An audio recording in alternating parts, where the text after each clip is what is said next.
Good evening, my audience. Again, you are tuned into one place, one voice. It's where Liberia meet other nationals around the continent of Africa to promote peace, love, and unity.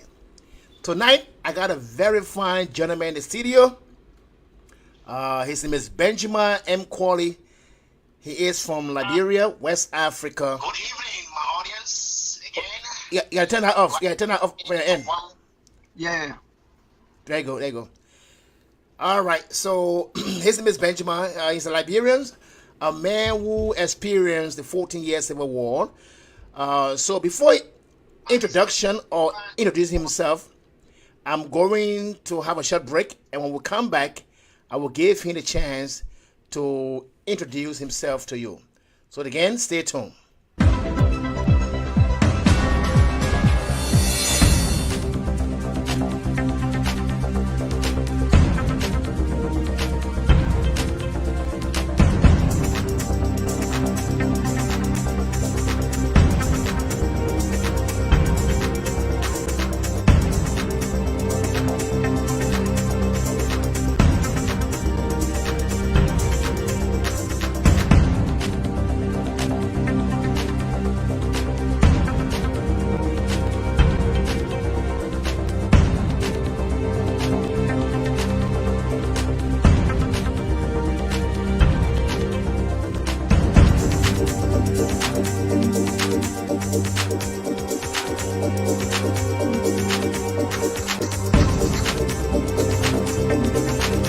Yeah. No,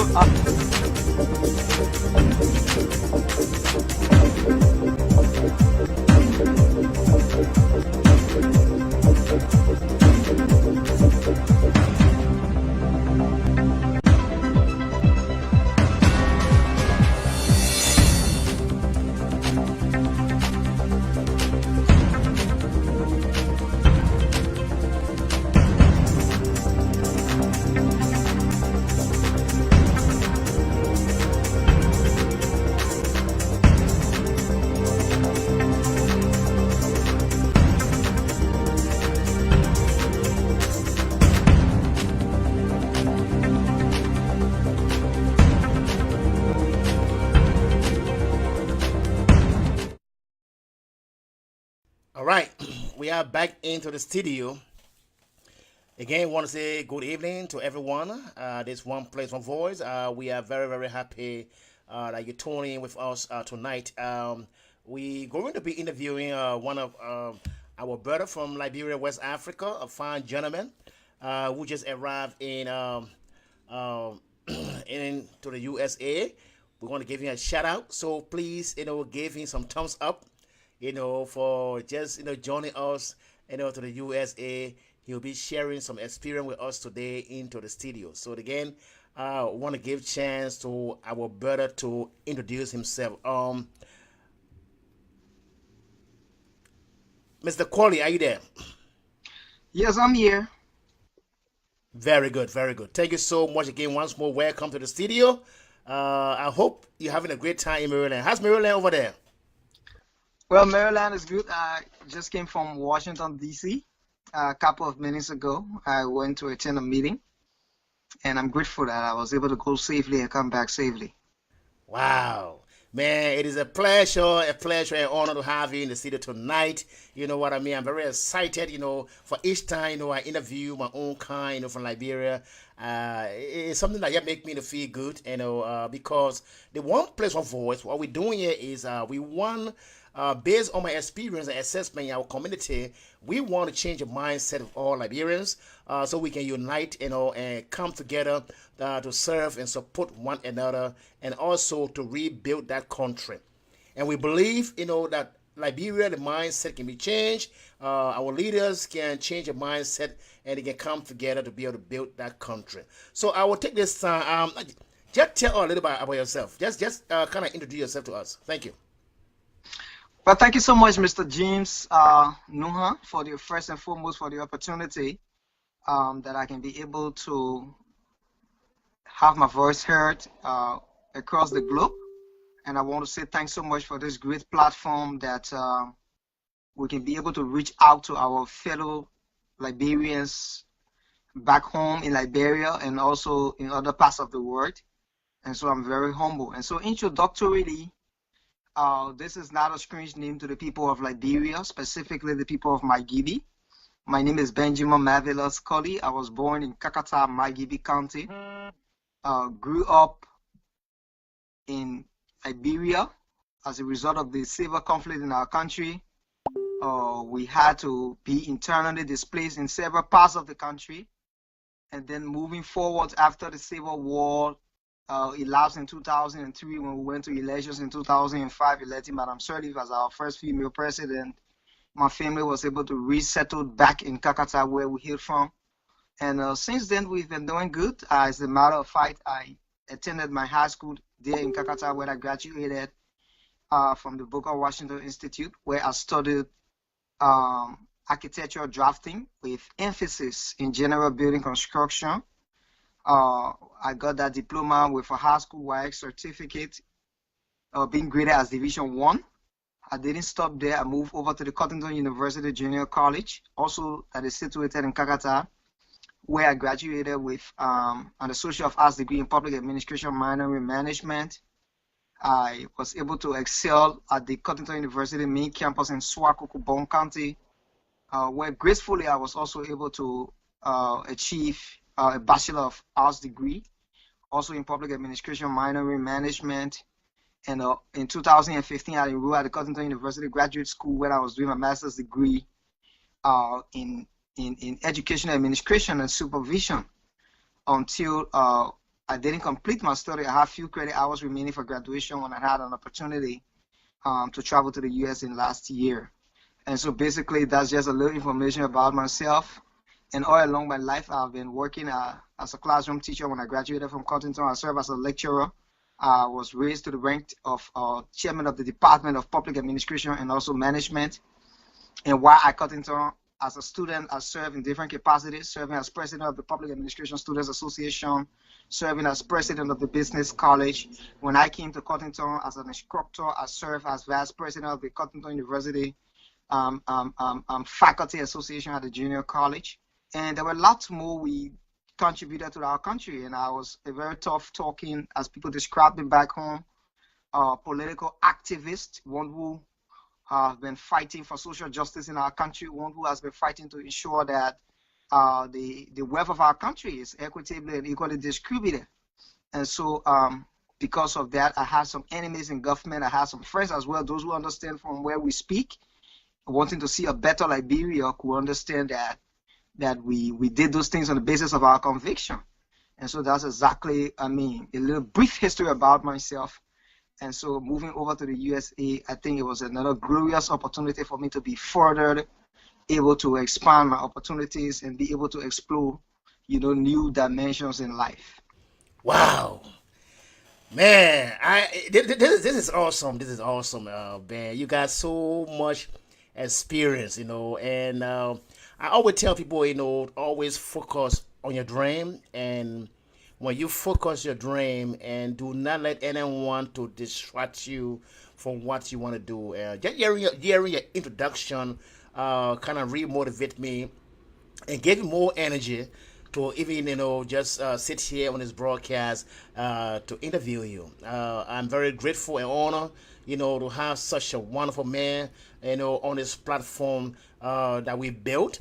So one place, one voice, just so you know. Our mission here is to change the mindset of all Liberians, because we believe that the country being in a kind of situation where leaders come, leaders rule, leaders go, and our people stay in the same position. So we want to change that. So as an educator in New York City, I've been teaching the Department of Education in New York for 14 years. I thought it wise that I'd try to go back to my people and see how I can help to be a contributor to the society. And that's how I first launched the Vision for Children in Liberia 2014 to address our orphan children in Liberia. and I didn't sit there. I said, you know what? I have to be able to establish a medium that I can reach my people, my brothers, my sisters. We should be all, to love one another no matter where you came from, whether you're a Bassa, you're a Mano, it doesn't matter which tribe. We have to come together, to be able to build the country of our origin. So having you tonight, I think, is a pleasure, and I strongly believe that people in Liberia, they are also watching and want to listen to you. So again, it's an honor to be on the line with you today. Again, what's the temperature in Maryland, by the way? I think we have like 61 degrees right now. It Oh, was very actually sunny today, but moving towards the late evening hours, we experienced a heavy downpour of rain, and so that was why the weather dropped. But I think it's a kind of little cooling out there now. It has dropped a little lower than 61, as it was when I was on my way driving from Washington, D.C. very good. On my end here, we got some rainy, stormy, just raining coming down. Yeah, it's not too bad. Just kind of like chilling a little bit. But again, Okay. ladies and gentlemen, we want to welcome you to One Place on Voice. It's where Liberia meet other national around the continent of Africa to promote peace, love, and unity. I want you to stay tuned because right after we come back, we will be going straight in and dive into some questions to ask Mr. Quali and his experience from the Civil War in Liberia, West Africa. So stay tuned. We will be right back.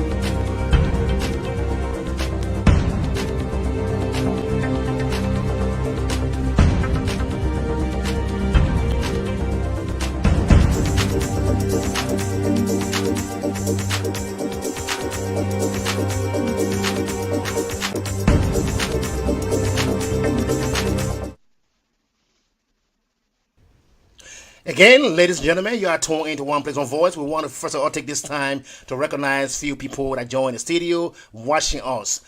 We want to give introduction to and welcome Bwakai PM Tamandu. I think you're watching from Liberia. We say welcome to One Place on Voice. This is a home studio. We also want to take this time to welcome our big brother Alfred W. Louis, a man of character, a man of disdain. We say welcome to the studio, One Place on Voice. It's where Liberia meet other nationalities around the continent of Africa to promote peace, love, and unity. We also want to take this time to welcome Fode Fasu. We say welcome in the studio.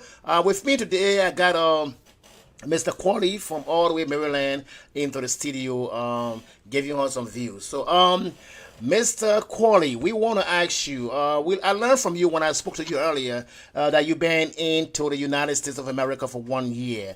So far, what is your experience?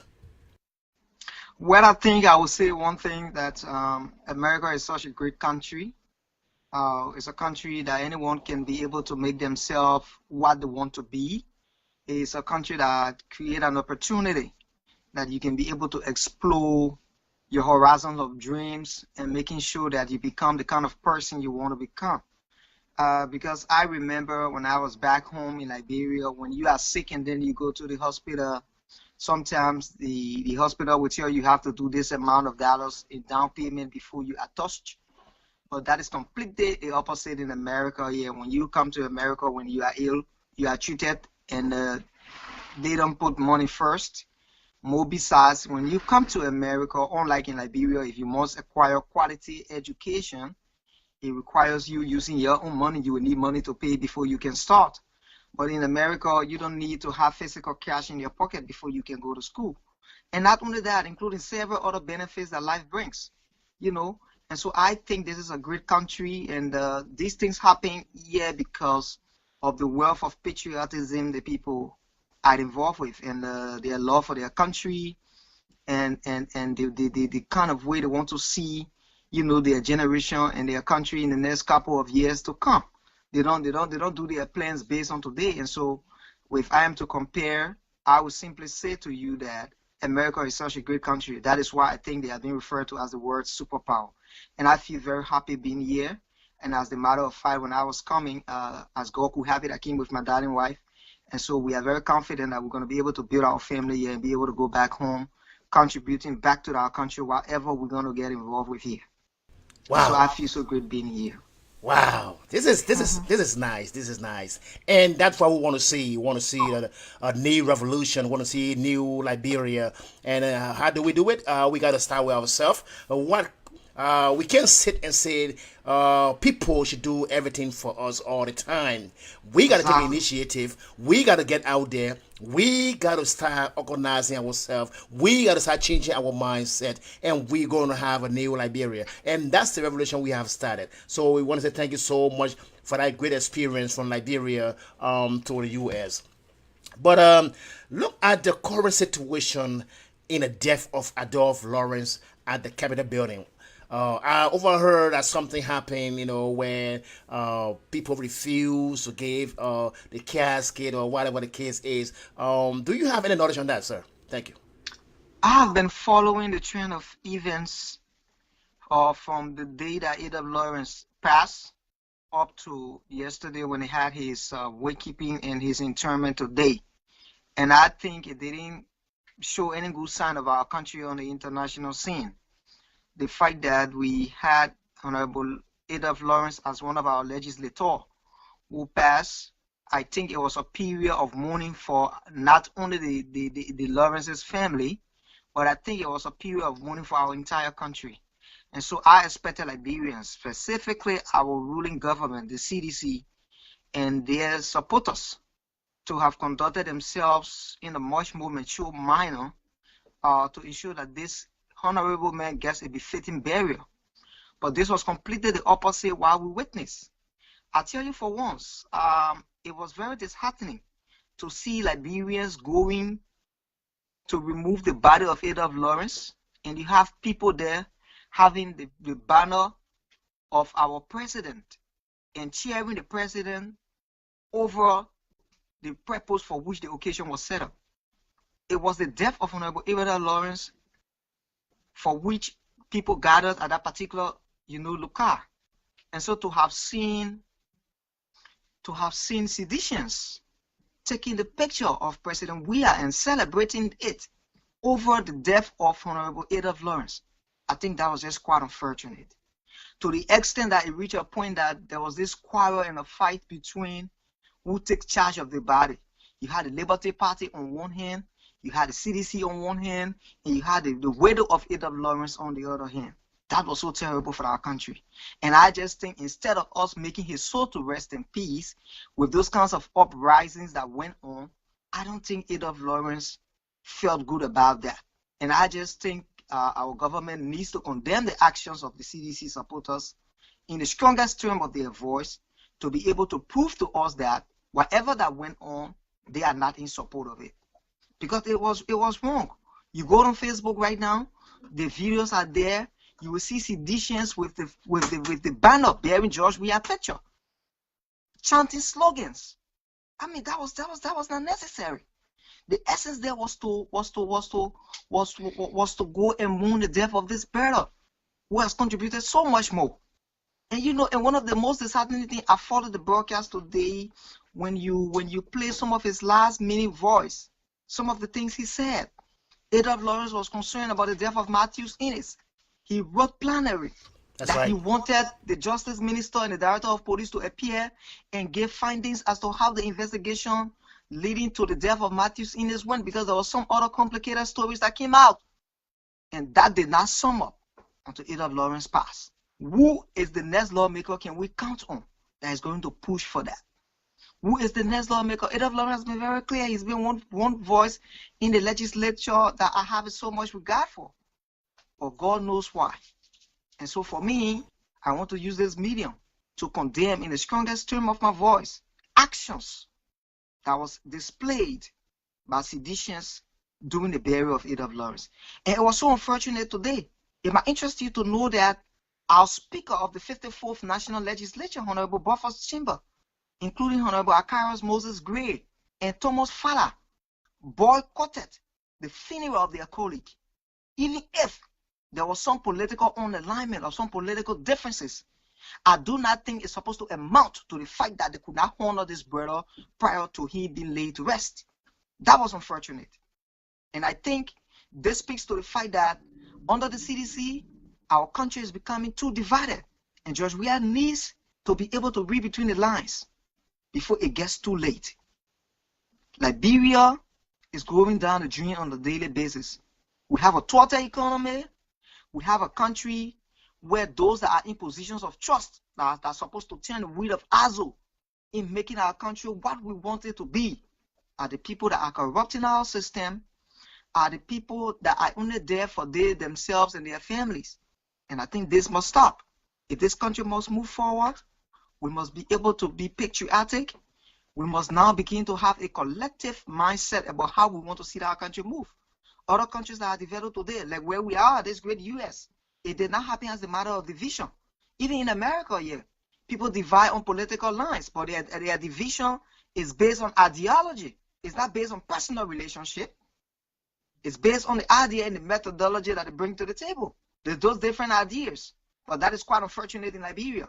If you and myself divide on who we support in an elections, that is going to have a rippling or a spillover effect on our personal relationship to the extent that people have become so divided in Liberia that on political lines, to the extent that people do not speak to each other because this man supported Joseph Boaka and I supported George Weah. This man supported Elizana Cummings and I supported Bernard Ayue. I mean, we need to change from this. If our country must move forward, we need to change from this. And I feel so bad sometimes when I see how our people are so much becoming divided. I feel so bad sometimes. With all of the natural resources, a small country with less population that is so blessed, but our people continue to live in an impoverished condition. Look at the world index on the condition of Liberia. Liberia is the 10th poorest country on the face of the earth, where people cannot even get a single meal a day.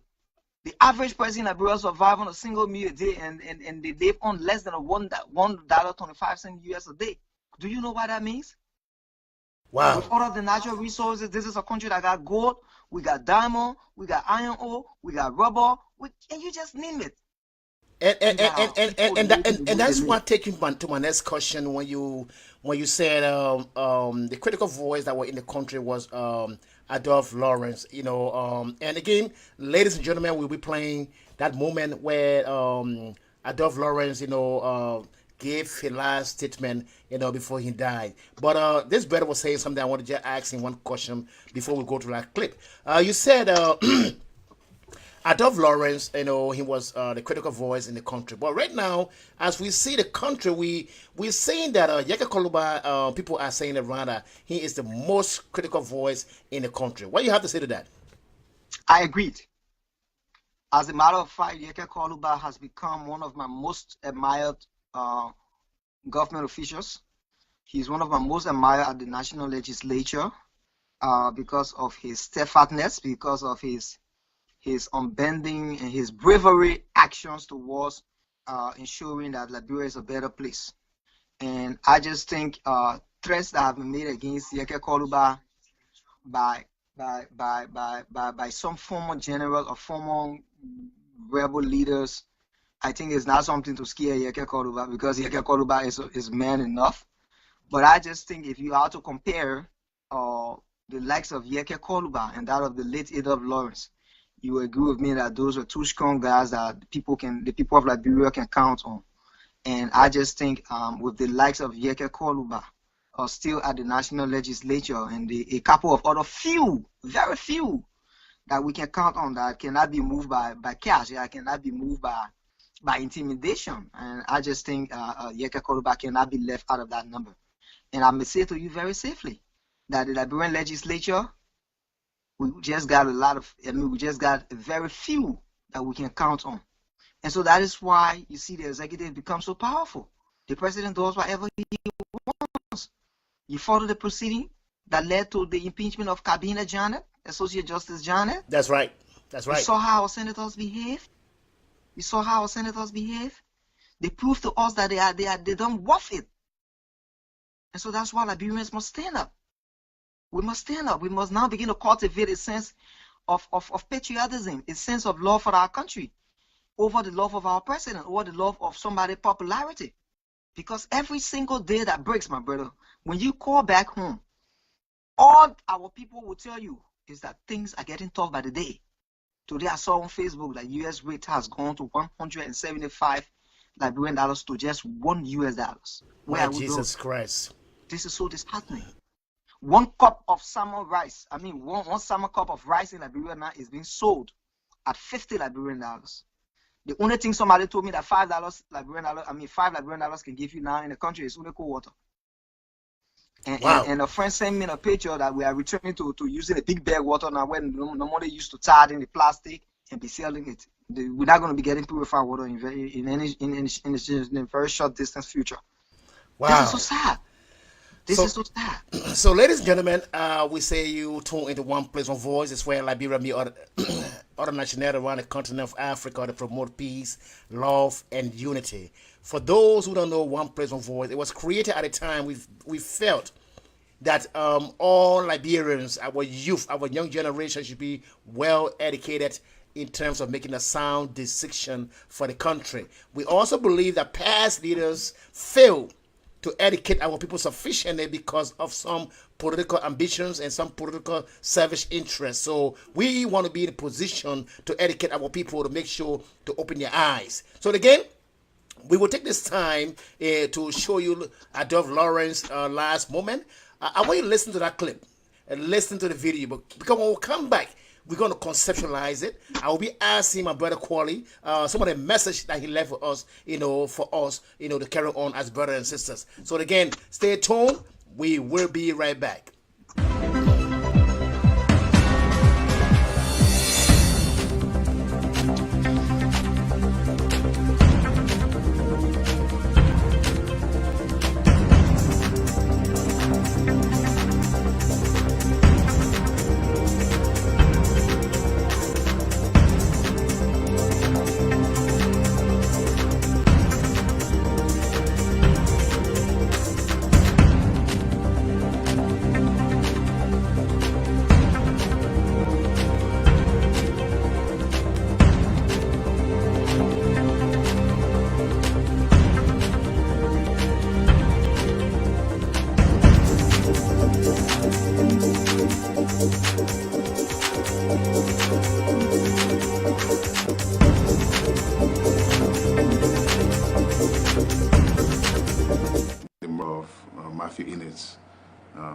One of the directors at CBL.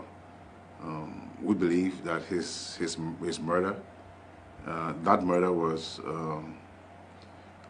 it has a direct correlation to the ongoing $25 million investigation.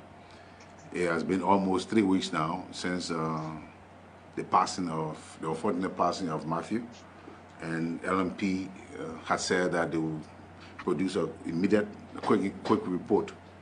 So almost 3 weeks now, we haven't seen, neither have we heard about such reports. So we pleaded with plenary so that the Minister of Justice and the Liberian National Police head, those are statutorily qualified institutions under our Constitution, that have the responsibility of doing such. So we plead with plenary, and it's on Tuesday, hopefully that it will come. So what do you expect from their coming here before we... Well, they have to come. Some people say Matthew died as a result of a hit-and-run accident. Some people say that his car was driven by a police officer. Some people carry another story too, that his body was deposited at the funeral mortuary by a police officer, to be named. We would like to know who pronounced him dead, because if an accident occurs, the first place that you would take the victim of an accident would be a medical facility, so that they will examine the person, and then if the person needed medical attention, they will be attended to. If they will be pronounced dead, it will be that medical institution, and not to the mortuary at first instance. So we wanted to know, we want to have the accident report and then have the death certificate to know the cause of death.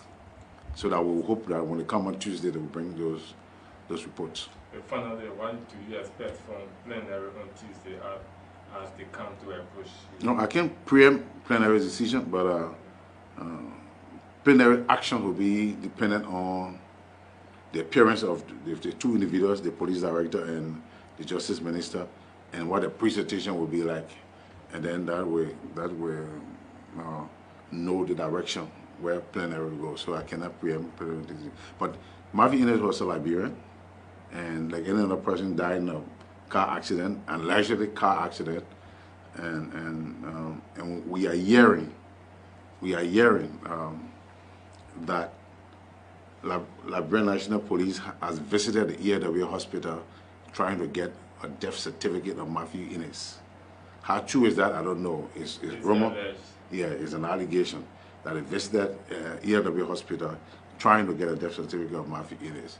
If it were true, I would be very disappointed in the Liberian National Police.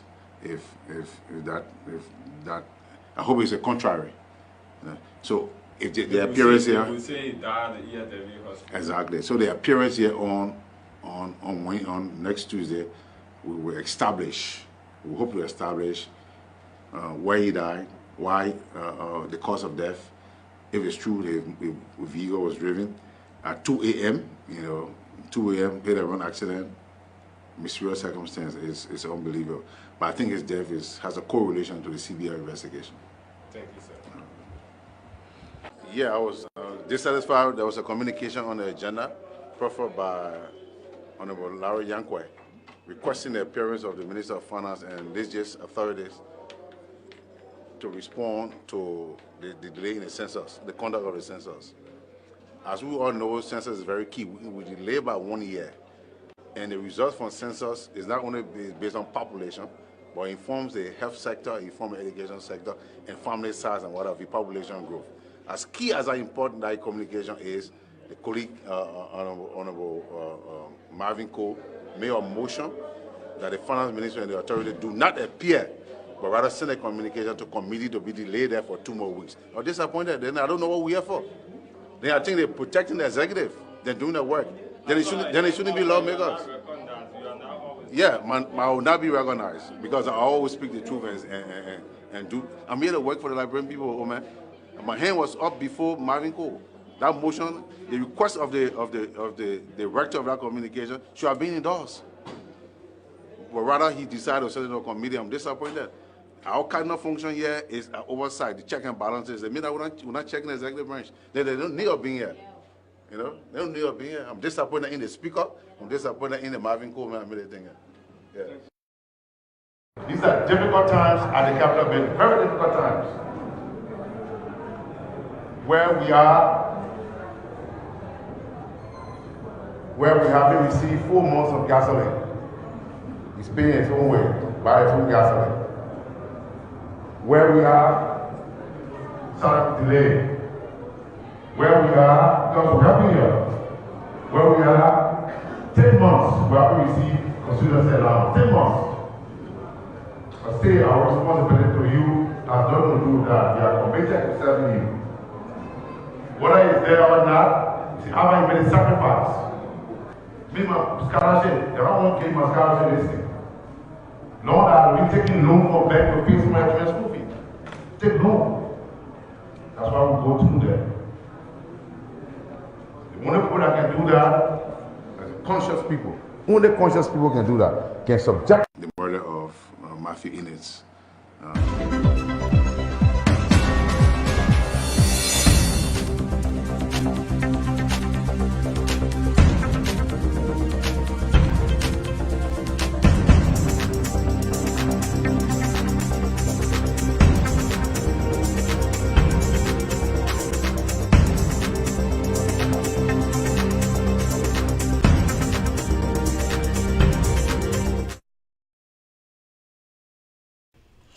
So, again, ladies and gentlemen, you are welcome again to One Place, One Voice. It's where Liberia meet other nationals around the continent of Africa to promote peace, love, and unity. Discussing national issue today. Mr. Quali, as you watched the video of Mafia Ernest. He pretty much left a message for us that I was trying to conceptualize here. And some point I got from there, he was basically speaking about Mafia Ernest's death. How Mafia Ernest died in Liberia, and it was alleged that he would die from a hit and run accident. All right. He also stated, and I quote here, that Mafia Ernest was a Liberian. And one thing he emphasized on, he said that the Liberian National Police visited the hospital to get his death certificate. And he was saying that if it was true, then he was very disappointed before his death. The last thing he said was, he said this investigation might have had something to do with the Central Bank of Liberia.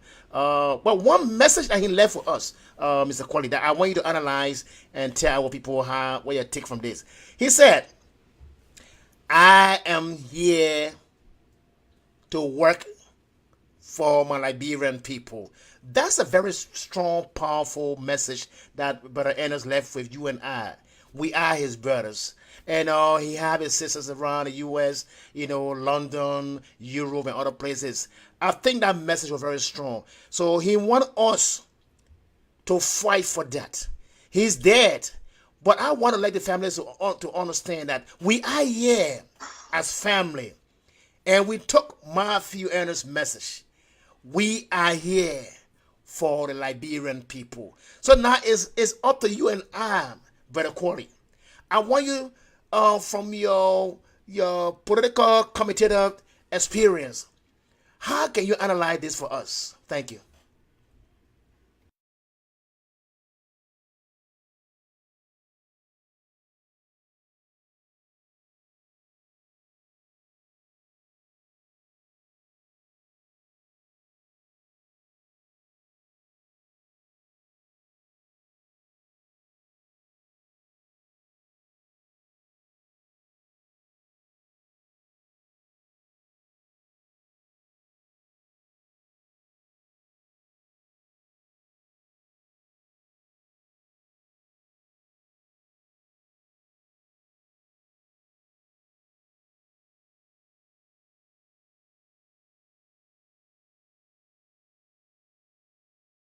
Just as Yeke Koluba is. And I think that was why he broke ranks with the CDC. Because they all came to this leadership on the mantra of change. Because everyone felt that they were not happy with the way the Unity Party was governing the state. And so they felt that having a change, and that alternative they felt that could have been effectuated to bring that change was the CDC. And Adolph Lawrence was a member of the CDC prior to his death. But I think because of how he saw things going, he broke ranks with them. He was very clear, looking up to the face of the president, saying, Mr. President, this was not the change we promised the people. We did not promise the people that we were going to come and meet the rate at 140 when Madam Sodi was here and step it up to 175. We did not say we were going to come and meet West Binsu at 1,500 and then today the people are buying it 2,005. We did not say we were going to come and make the people continue to suffer like they are suffering.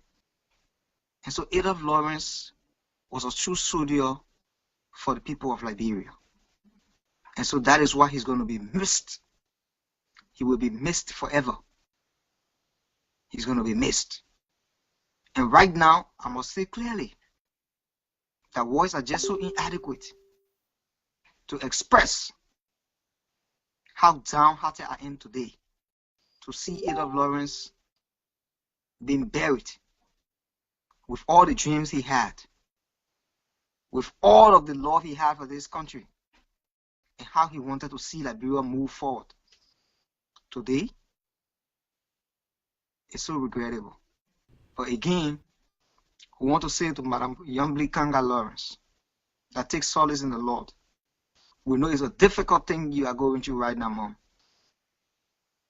But we pray that God is going to guide you through. So basically, that's just my little analysis on a little speech I got from Adolph Lawrence in his last moments. Wow. And our brother Kwali said, and I repeat, youngest Kanga Lawrence, the wife of Brother Lawrence, take courage. We want to let you know that Murphy Ennis left something with us. Ada Lawrence. He left a message with us. He said again, and I quote, I am here To for work for the Liberian Liberians. people. But Yes, he said. brothers and sisters, let's do something here. Let's take that first person pronoun, I. Let's change it to the pronoun that say we. We are here for our Liberian people. I want to take this time to welcome one of our important brother in the history in a time like this. His name is Henry P. Costa. The next brother I'll be trying to interview at One Place on Voice pretty soon. A political commentator. The man who is very strong and vibrant in mind. The man that fear no evil but to fight for Liberia. I want to let you know that he is tuned in to One Place, One Voice. So, Brother Costa, we want to let you know that we recognize you highly on this platform, and we thank you for watching us on this platform. Not forget about Maroon below. We say welcome, and Teresa Hallison Gordon from Liberia. We also say welcome, tuning in to One Place, One Voice. So, the mission of One Place, One Voice is to change the mindset of all Liberians so we can build and have a new Liberia. But I want to reiterate what our brother Lawrence said. He said, we are here for our Liberian people. Brother Lawrence gave us the courage. I also want to welcome Nancy Eastman, who said welcome to One Place on Voice. It's where Liberia meet other nationals around the continent of Africa to promote peace, love, and unity, bringing back our African tradition to the USA. Let's unite us all for African connection. He said, we are here for our Liberian people. So we're going to stand, brothers and sisters. Adolph Lawrence was buried. Today his ceremony went on. But I want to let you know that we are here to carry on his dream. We as brothers and sisters from across the U.S., up to the Europe, London, wherever you are on the sound of my voice, I want to let you know we're going to carry his dream. He said we should be there for the masses. And we're going to stand for the masses until the end. So we want to assure you, Adolph Lawrence, that we are here and we stand and we believe what you said, and we're going to fight to make sure our people live a very conducive life. With me in the studio tonight, I got Brother Quali, Mr. Quali, who traveled from Liberia to the U.S. He been residing in Maryland now for 1 year. Brother Quali, we got a question for you. We know Liberia went through the 14 years of civil war. And we also know that you experienced that war. Do you want to share with us some of your experience? Thank you. You know, I I really don't like to reflect on my experience of the war because it was such a very horrible experience. It's an experience that I don't like to have a retrospection about, but because of the question I will have to answer. I mean, when the war came in Liberia, I was a child by then. I remember in 1990, my dad had to told me on his shoulder from Kakata to Bong Mines, walking by road. And when we got to Bong Mines, there was a massacre that took place in Bong Mines. And my family had to again walk from Bong Mines to Totota. And all along during the course of the war, all we did was just to walk, walk, and walk. There were towns and villages we went to, we could not access food. It was such a terrible experience. And as a child, who could not afford for myself, who could not do barely nothing for myself, everything was tied to my parents, and I was not the only child in the family. I had several siblings that my parents had to cater for. It was such a troubling experience. But I'm just grateful to the ECOWAS, to the AU, to the European Union, to the US government, to the entire international community for coming to the aid of our country and ensuring that at the end of the tunnel, we were able to have peace. And so that is why I always call on all Liberians.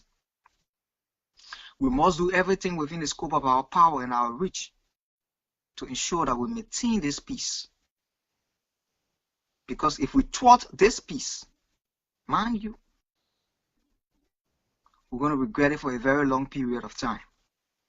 We saw why it took us from 1989. We saw peace in 2005. And at the end of the day, all the war did for us was to break down everything we had in our country. And after it all, we had to come back and say, let bygone be bygone.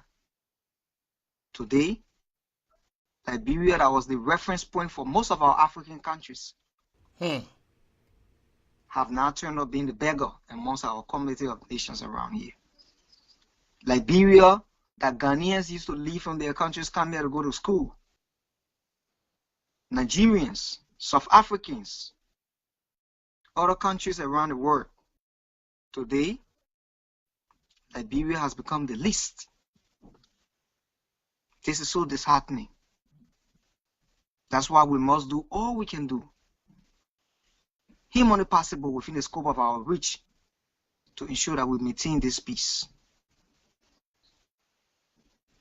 Wow. So we're going to take a musical break. When we come back, we'll be asking our guest tonight the next question. The question will be, what will be his message to the current leadership of Liberia? So again, ladies and gentlemen, thank you so much for tuning in to One Place One Voice. We want to play this new music from KZ from the continent of Africa. You know, one thing I always say to my Liberians, if you do not promote your own, we're going to promote your own for you. So KZ is a new music. It's been up 4 months now, from January to April. So I want you to listen to the music. When we come back, we will be going to our brother Quali to tell us or give his message to the current leadership. Stay tuned. Nima kaya memo kaga naka sosi kwaro naka yewe Masamilo KZ Big Neil Lego Yeah nakareso Yeah nakareso Nagaga wele ise yide tiano buna tanzia Mine nagato wana newako Malenwebo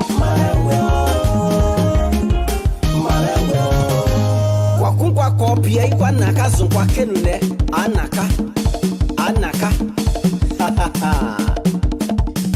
Lelie kenele oh na oh ea oh Konu yamba ke gozoke kone klepyewe Wembye diyewe wase Malenwebe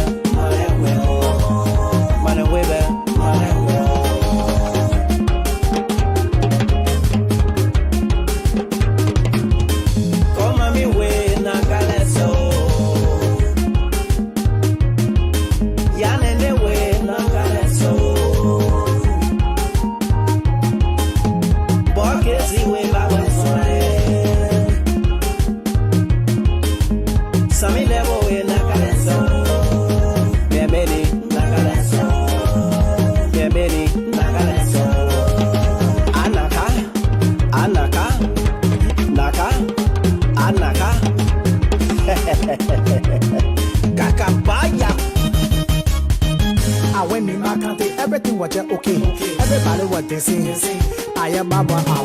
Eating there Ao. Nobody would eat me. Everything was just shaking. Sakame was just shaking. The month just shaking. I saw ye. She won't call me GD. She won't show me loving. Yeah, but he happy to love. Everybody says she was.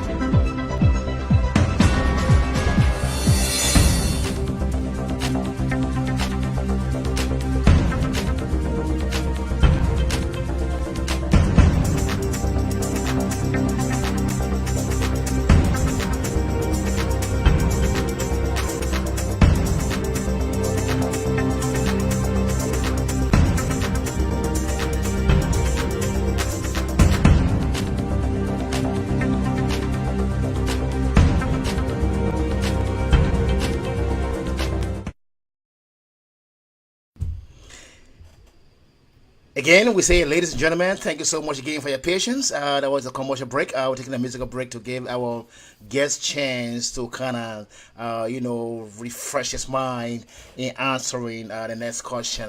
So again, one place, one voice, bringing back the African tradition to the USA. Let's unite as all about African connection. Tonight, Brother Quali, people are listening to you in the studio here. I have 140 Fasu said, Benjamin Marvelous Quali, your analysis of our fallen hero was well articulated. That was very nice. Thank you so much, Brother 40, for that powerful message. We also want to say, Rufus Aqua, we say welcome to the studio here, the platform. Is One Place, One Voice. We also want to take this time to welcome Aseva Topa. We say welcome to the studio. One Place, One Voice as well. Liberia, me, other national around the continent of Africa to promote peace, love, and unity. Tonight, we got a special guest in the studio. His name is Brother Quali, a man with experience in the war and reside in Maryland for the past 1 year. He's with me tonight in the studio. So, Brother Quali, what would be your advice to the current leadership of Liberia, the sedition-led government? Well, thank you so much, Mr. Nuha, and I think this is one of the questions that I've been really waiting for, because Liberia as our country is all we have. And if we must make it what we want it to be, it means that it has to be a collective effort of every Liberian. I can safely say to you, and like I told most of my colleagues, I got no regrets saying this. In the just ended elections in 2017, I voted for George Weah.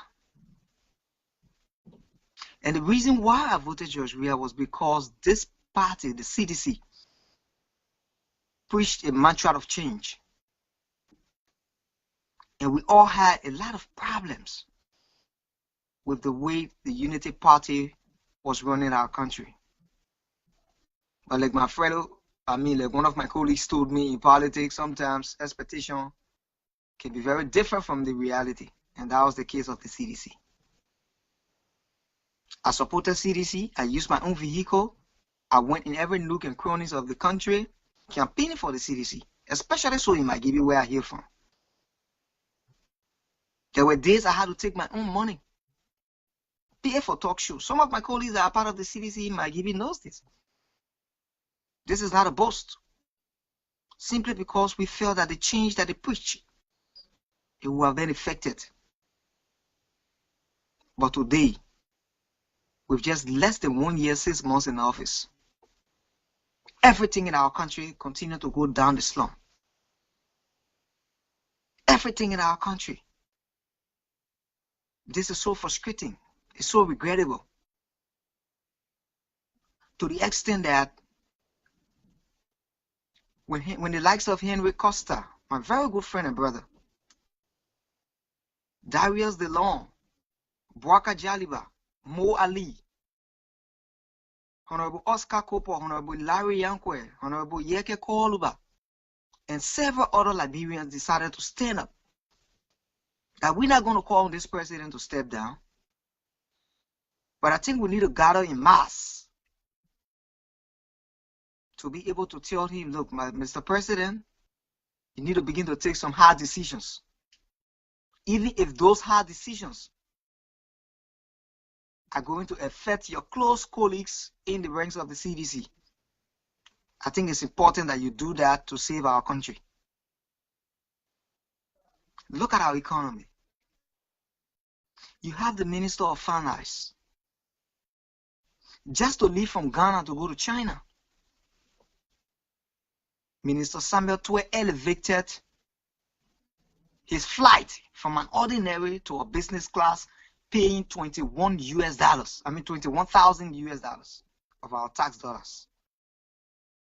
Do you know what 21,000 US could have done for our health sector? Go to Liberia today. Our medical facilities are closing down. There's no fuel to even put the generators on. Least to talk about drugs. Do you know why it means that you go to a hospital and the doctor write prescription that you got to come outside and buy those medications, take it back to the hospital before they are given to your patients? Do you know why it means? Do you know why it means that doctor will perform surgical operation using Chinese light? Do you know why it means? Do you know why it means that baby mothers will go to go give birth and they are giving birth in the street, in hospital compounds? They cannot be able to enter the hospital because of the lack of basic materials that are needed. This is so disheartening. And with all of these kind of constraints our people are going through, our president is building condominiums all over the place. I don't think this is right for our country. This was not the essence of voting the CDC. Too many missteps in our government. You got too many persons around the president who only there to cheer him, to sing praises and chant slogans. You got people in positions of trust that we expect to be able to look up to the face of the president and be frank enough and say, Mr. President, I don't think this will help the Liberian people. It's much more better that we do it this way. But that's not the kind of leaders we got. What did he do? We have leaders that only want to heal President George Weah and make him feel that all he's doing is good. And this is not going to help our country. You see, every day that breaks, the country gets harder. And so that is why I clearly told Henry Costa that if I would have been in Liberia, trust me. That's why I'm here and I'm campaigning for the June 7 protest. Because I believe that the protest is very necessary.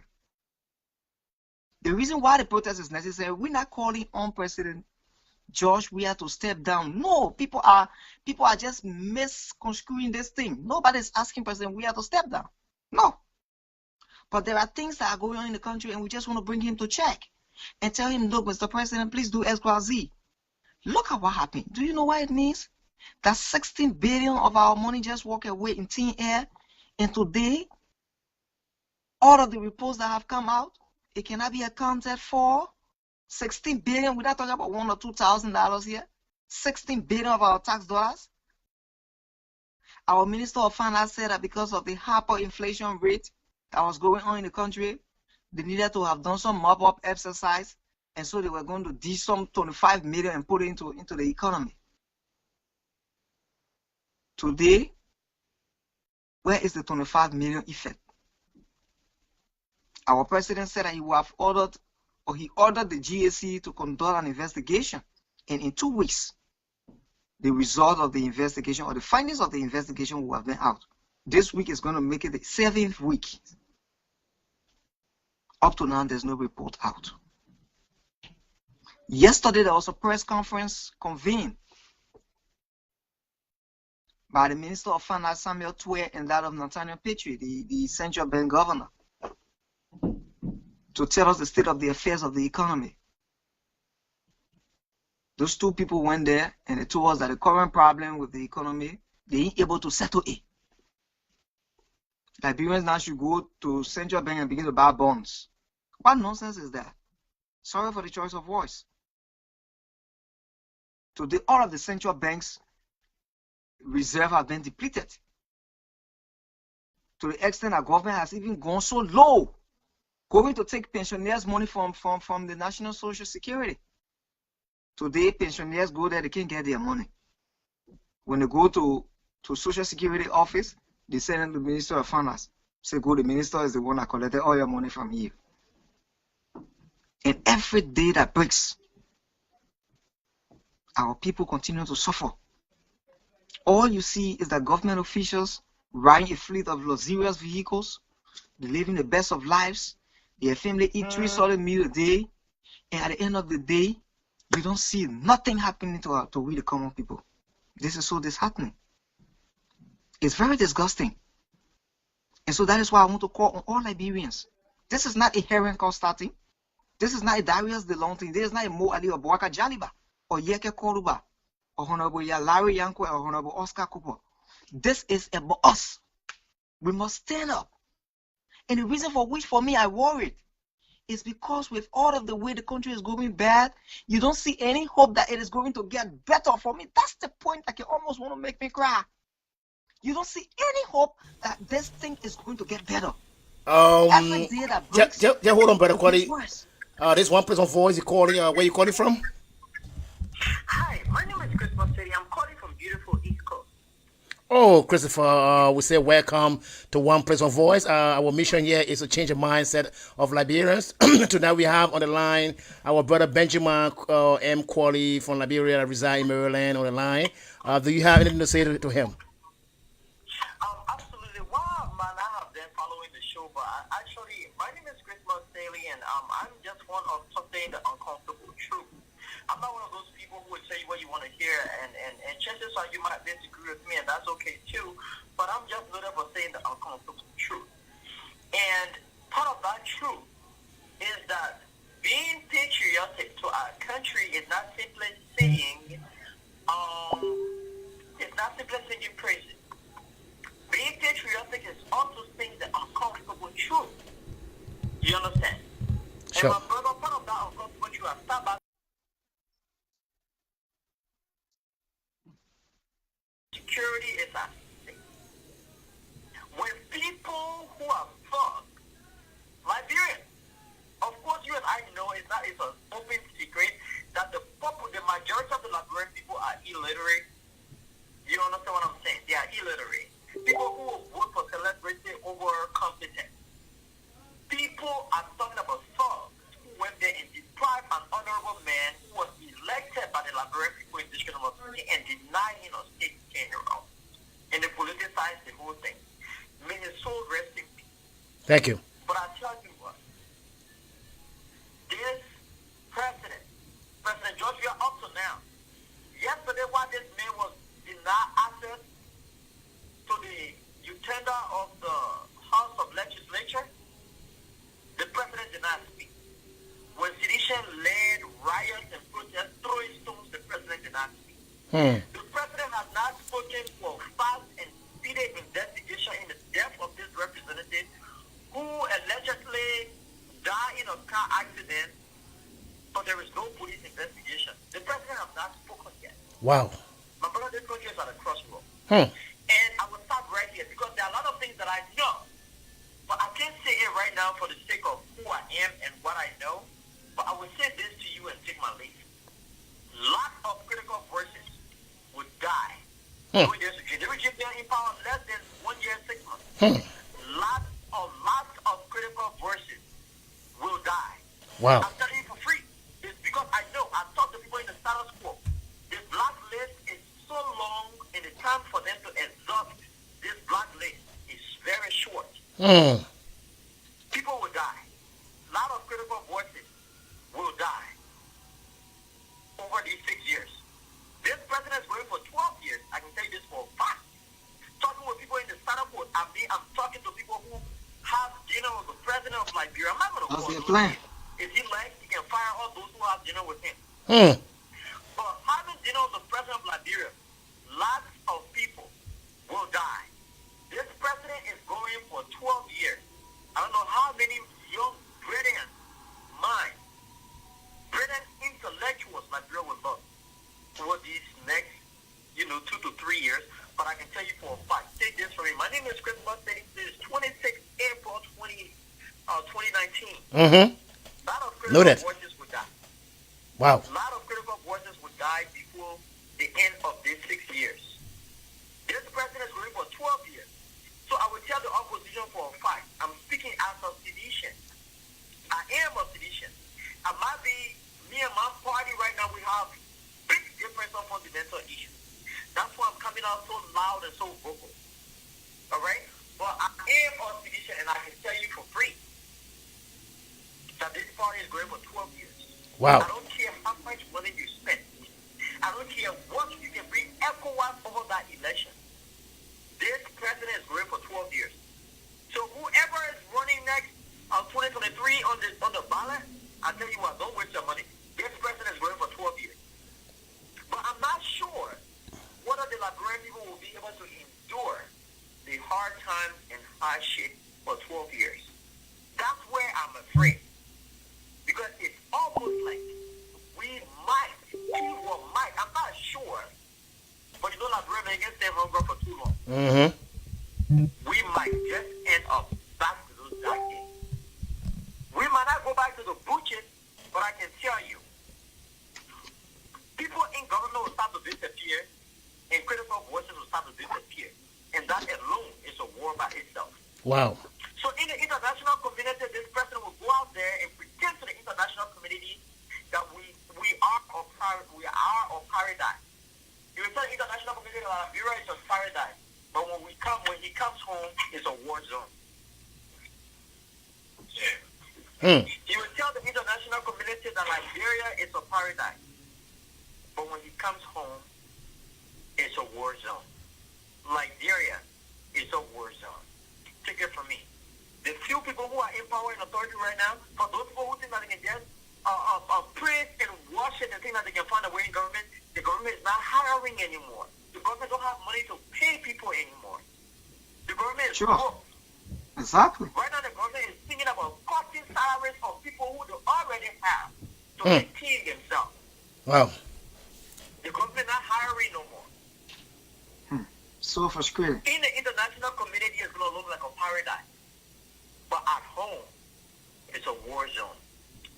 Sir, I will rest my case here.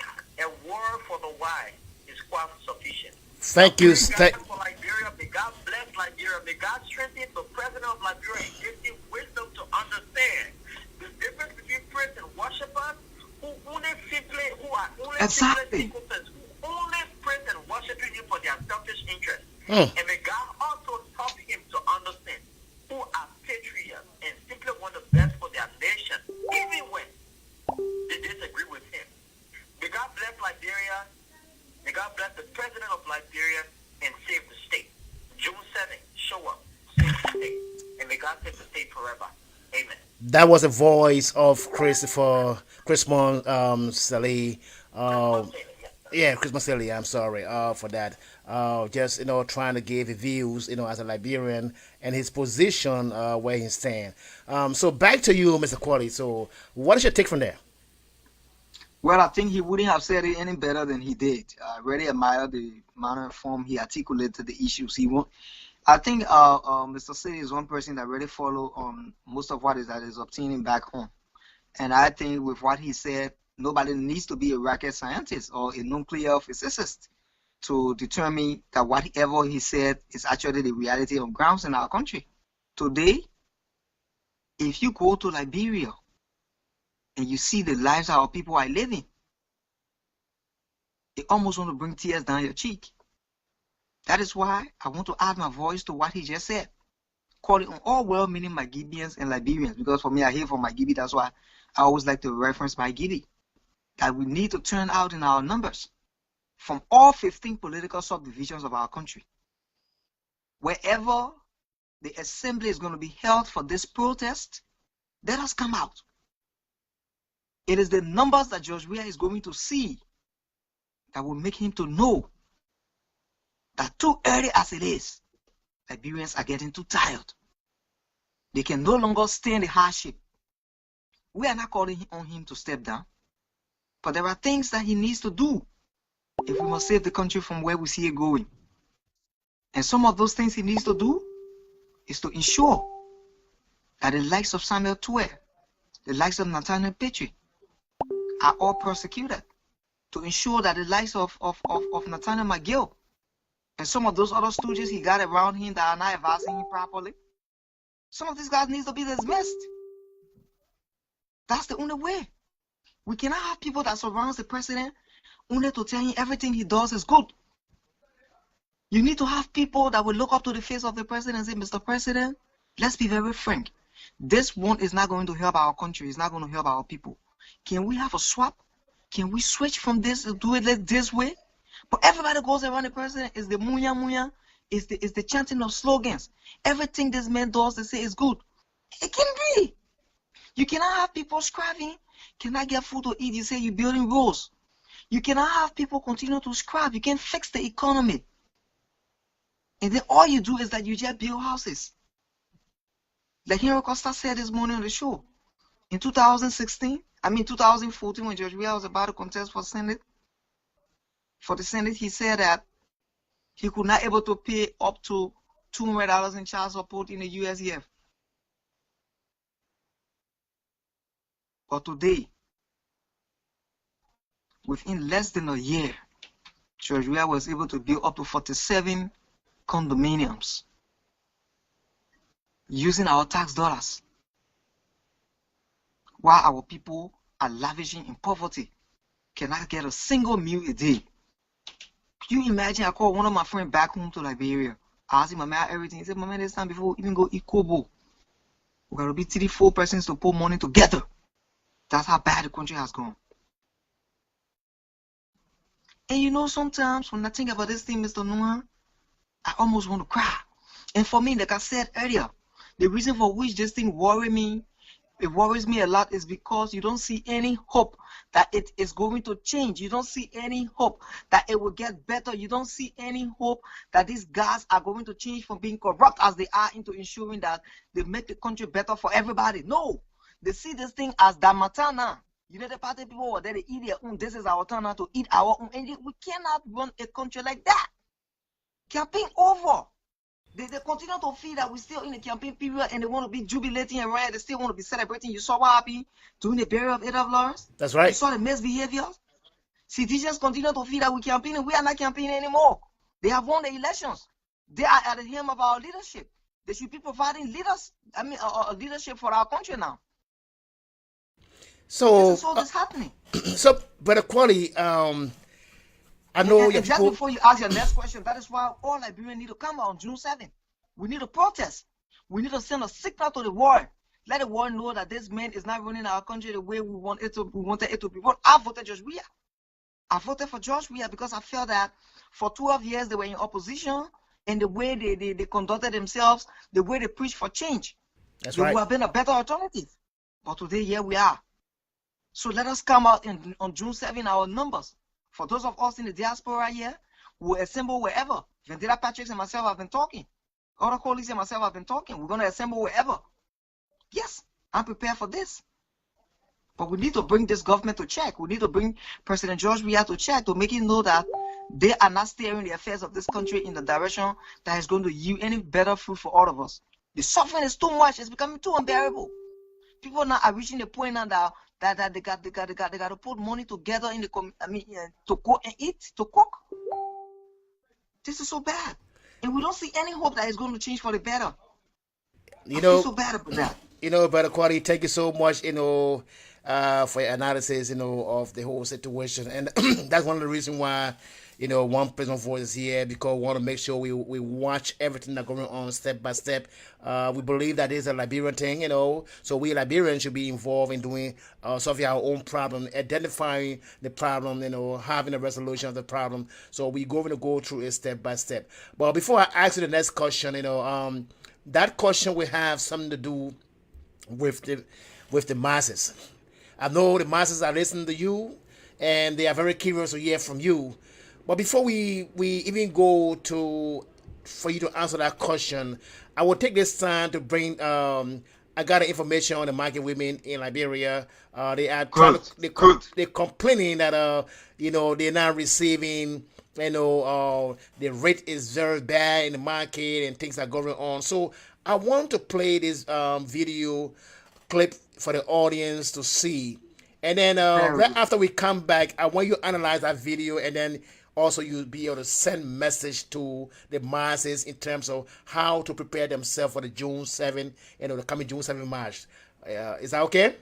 Yeah, sure. All right, good. So, ladies and gentlemen, you are tuned to One Place on Voice. We're going to take a break. Right after this break, you're going to be listening to some market women from Liberia. And right after that, we will have our brother Quali to analyze that video. And he will also be sending a message for the masses to prepare for June 7th, because it is something that up there in the air. And I believe that the current leader threatening the June 7th. So we're going to hear from him how he's going to analyze that whole situation. But before that, please stay tuned. Let's show this video clip. Thank you.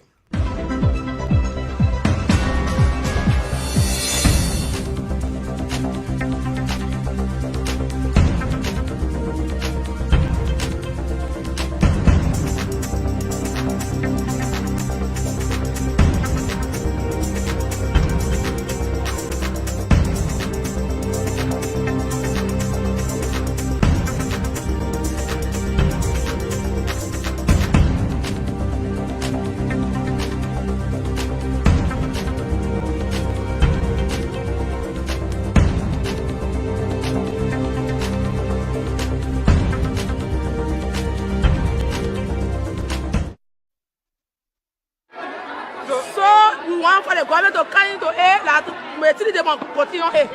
And the 3% will drop. Will not reach out.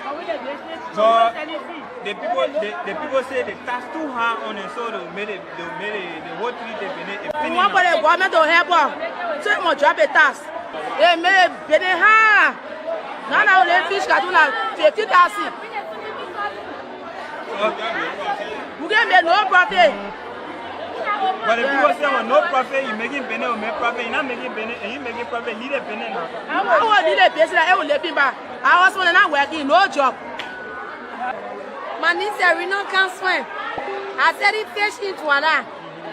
The people that are exporting the fish, they make everything expensive. The fish, imagine when we spend 50,000 to get 4,000 and 500 profit and smoothie. We making profit. Since I say open get into here. Things hard, so we baking it. We the native people, let they come to our ill. Let they help us. Because we suffer our men, they're not even working. We the one, and we the women, we think to men. Everything that we the one. We feeding the children, sending the children to school. So let they help us. They see the one we can use now to hear from what people that are in the interior. They say they're coming to tell the 3 days for on the market. So they are the one how to live. And they really want us to live. So you really let the 3 day free pop in you? We let the 3 day free pop because it can help us. Small hour, everything for ourselves. We not get men. That they selling our men. But now the business in it. When the people come, they put the tax, they put paying. They make everything high on there. We not saying nothing.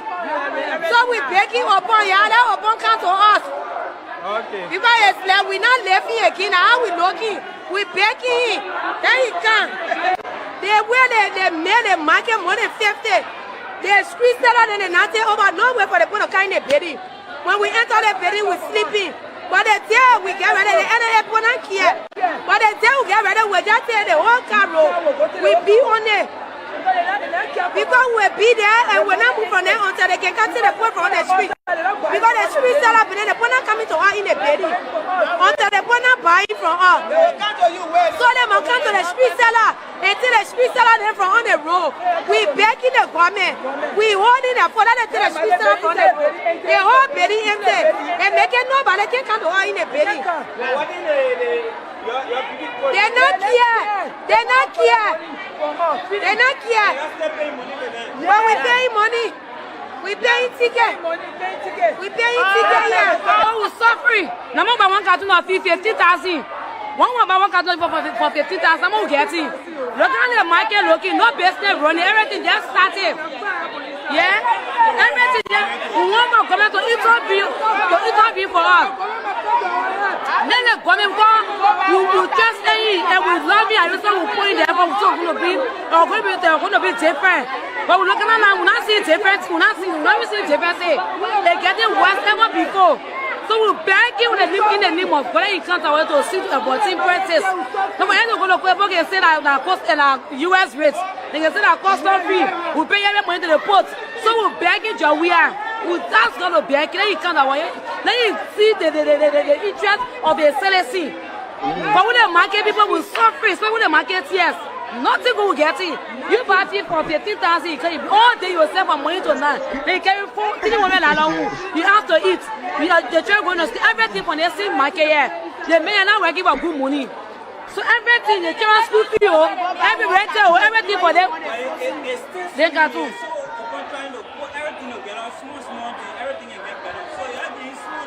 No, before that small child really will not go. Then you go to the business tycoon and I want, but they wouldn't want team prices to drop. Well, if team prices drop, the business will move. But team prices not dropping. We buy fit to go and next to the no price control. That's the problem. No price control. And the only people say now you can't know, they won't know. We buy it today, next week we have 400 on it. The 400 we have 300 on it. They do not take clear up. So we pay it to job. Before we bend them, we are buying a snapper cartoon, the long cartoon, we're buying for 5,500. The least 5,500. So now 4,800. But now we're buying snapper cartoon for 12,500. We buy a prep cartoon, small cartoon, 20 kg, I mean 25, I mean 30, 20 kg for 11,500. So what are we heading to? So definitely because I was saying 350 for one. You forced to buy it. But at the winner way, I will get my money for inside. I'm going to get my charity. So you're not making profit in the business. Why is it doing it? We're doing it. The profit has put achieved. I'm not getting it. If I still get 1,000 profit, when my reference for 500 from there, and I $500 down, I eat kobo, I buy plastic, I pay transportation, I give it to your resale.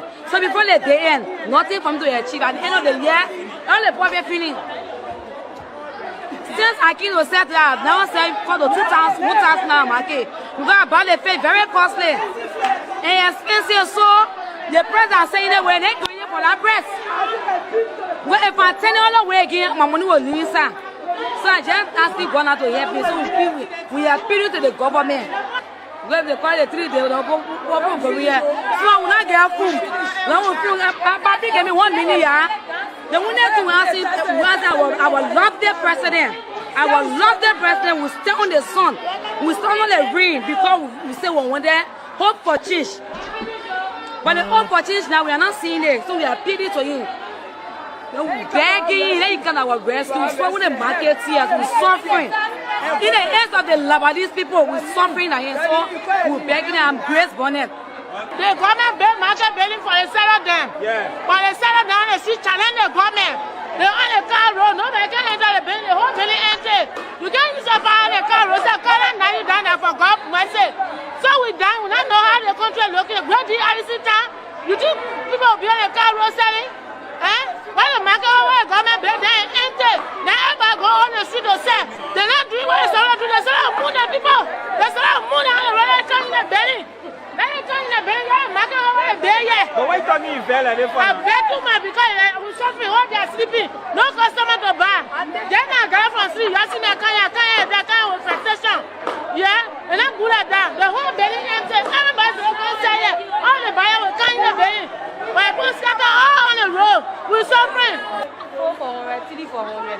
You're making profit here, by way. I'm making profit. They're putting you so buy it, sell for 400, but now buying it. Now for 200, one on time for them to pass it. All the buyers in the way they can go to go back. They pay me, I see all the pay looking charge. They can repair from 6 to that. I remember 6 already 15 years old. But the people say when you're making penny and no profit, then just leave it. I will leave it. When I leave it, no from the go to school because they put me selling to see myself to school. So I just waiting to sell it, but I won't want to tell you because when you go to business, to put that, they get put that. No profit, my dear. We cash in hard time borrow in the market here, Nana. So your company say they can collect money for you the marketing association. Yeah. How much you get paid? Every day for ticket we pay $10. Every day from Monday to Saturday. Saturday we pay $40 for each of the table there.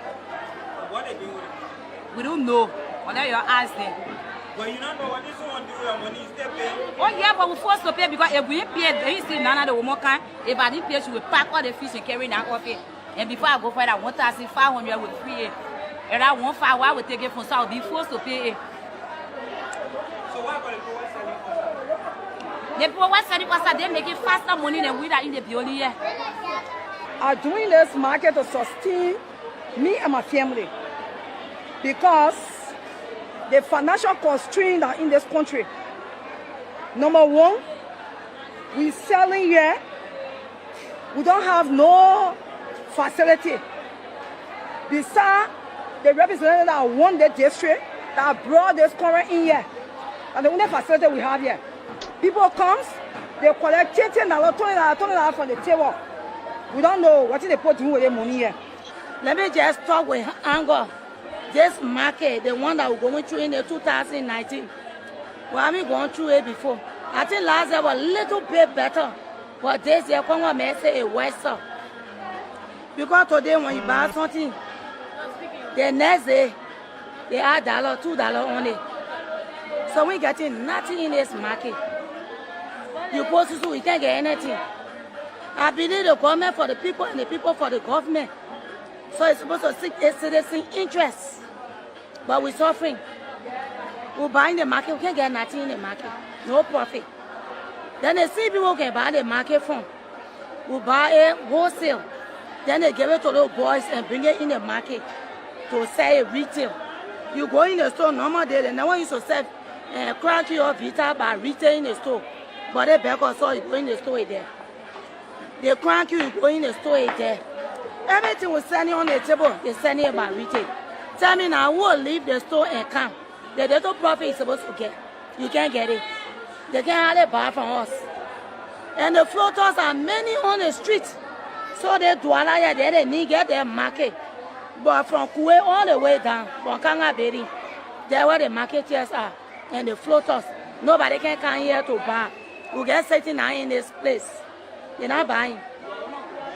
Yeah. No, and one of the leaders, we wrote our letter to LMA office. But we can't do anything without LMA concern. They had to come in, then the government come in to move the people from. You can see the building. You can see all the spaces in here empty. The other annex down there empty. Can you imagine? I just want to appeal to the government. They got to see about the rate. The U.S. rate is the main problem. That we are giving a tough time. That's the rate. If the rate comes down, we will have a good time to sell the market. But today the rate comes down, tomorrow it go up. Now it may coming down, good sell. So we're facing a whole lot of problems. So when you buy in the store, how much you can get people? For the way 1966, I think they can take it, they can calculate the goods with the buying rate. They can calculate the goods with the buying rate. Then what you're getting it. We're selling the goods on the table of US. But every time we go in the store to buy, they will calculate the goods with the buying rate, the US rate. So as a result, when you come now to sell the market, they can get all tough time. Hey, see the money I carry, then we buy one pair here. Yeah, you are real. When we go buy our list for 170, nah. They real. When you get UA, they put no one to it. When you get UA, they put who our money. Our own money, now they put refusing that they want UA. So you can sell UA too? We can sell it, then we cheap shit on UA. Because when you carry the in the store, the people refusing our money. So you tell the government our money, let them make it value to the people there. They refusing our own money, nah. You are better what they want on the store.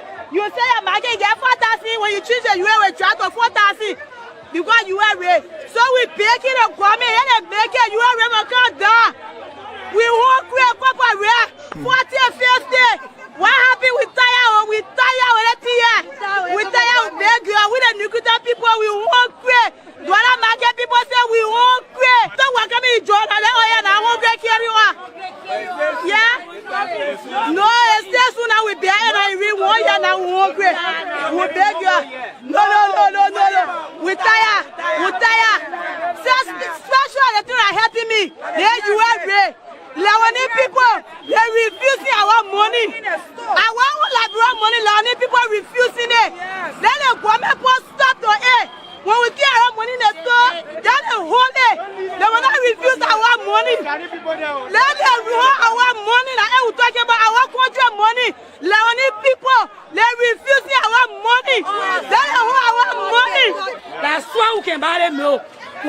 US. The people came on the water. So they really need to feel for her. Who voted for him, who kill ourselves for him.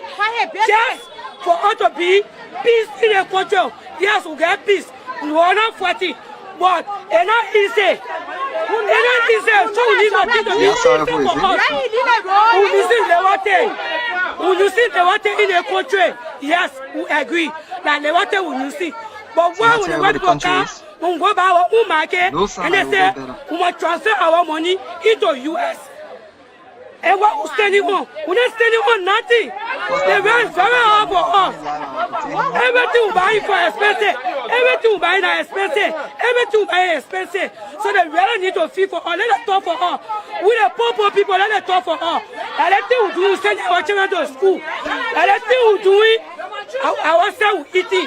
So let us feel for us. You are the one. The whole labor money they refusing it. When you go buy, you can buy your own money, you can buy you are. And everybody now only you are in the country. So let them try. I tell them you have to sell from here. We want our own money. Yeah, no, we want here and let them work on that. We see nothing. We see nothing. Let them do something. Let them change that money to the labor money. That money when they try to do they get it control on the forum. They have to say that we are for. So let them try to change that money here and bring different money. They giving us problem. You go funny now, these things.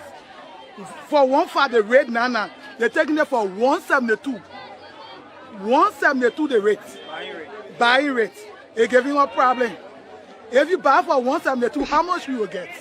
You can't get nothing for in the market. The problem is the government need to come in. The government need to come in and help us. We the business people. Let me tell you for one fact, the country instead of going forward, it's going backward. It's going backward. We eating soup for 2 days now. The whole country, Liberia, is eating soup for 2 days. What we never used to do that. So it's giving a problem. The country we need to really hard now. The past government broke the country down. But yeah, if even straighten out things, the first thing you need to do, the rates that is for local on the market. If you want the people to love you, you want the country, let me tell you, I vote for Opov. I vote for him, yes. I vote for him. But now it's giving a problem. We the business people, at least we able to help ourselves for doing the small petty business we're doing. But now it's giving a problem. Even you want to go back, let me tell you, the market was inside. That's us. I used to bring it to early regime. If I bring it for 1 month, if I bring that market, it will not stay another 2-3 months. It finish. But now if I really bring that market, it will stay there, doors will catch it. So it's giving a problem. It's really embarrassing us. The US rate really embarrassing us. 172 the rate. You go funny, they want US. They don't want liberty. If you go anywhere, they either calculate it for 172. Now the rate was 170, but yesterday I went to go back 172. You see the rate? The rate embarrassing us. And he needs to come to our in. We the market people, we put him there. We put him there, we elected him. People never wanted him, some people, but we elected him. So he has to take care of the rates. The rate system. He has to take care of it. Yes, it's good he building road. But first, the rate, everybody now a business on. No work. The people that are working in the government, there are few people. One handful of people that are working in the government. So it's embarrassing us. So everybody are sitting down with doing business. So through that business now, our husband are working. So we need to take care of the homes. And when the red side they start in the market, you know what will cause the market? The market will break down. So you need to settle the rate. You need to settle the rate. If you want for us to love him, we able to use our hands because God said we should use our hands, he will bless our hands. So we're trying to use our hands. So he must try to see about the rate system.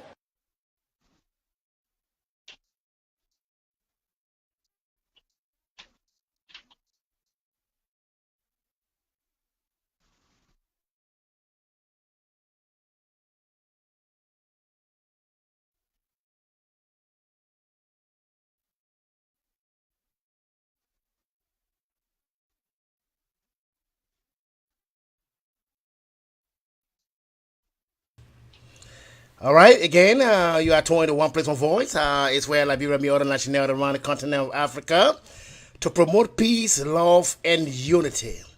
Our mission is for Liberians to change their mindset.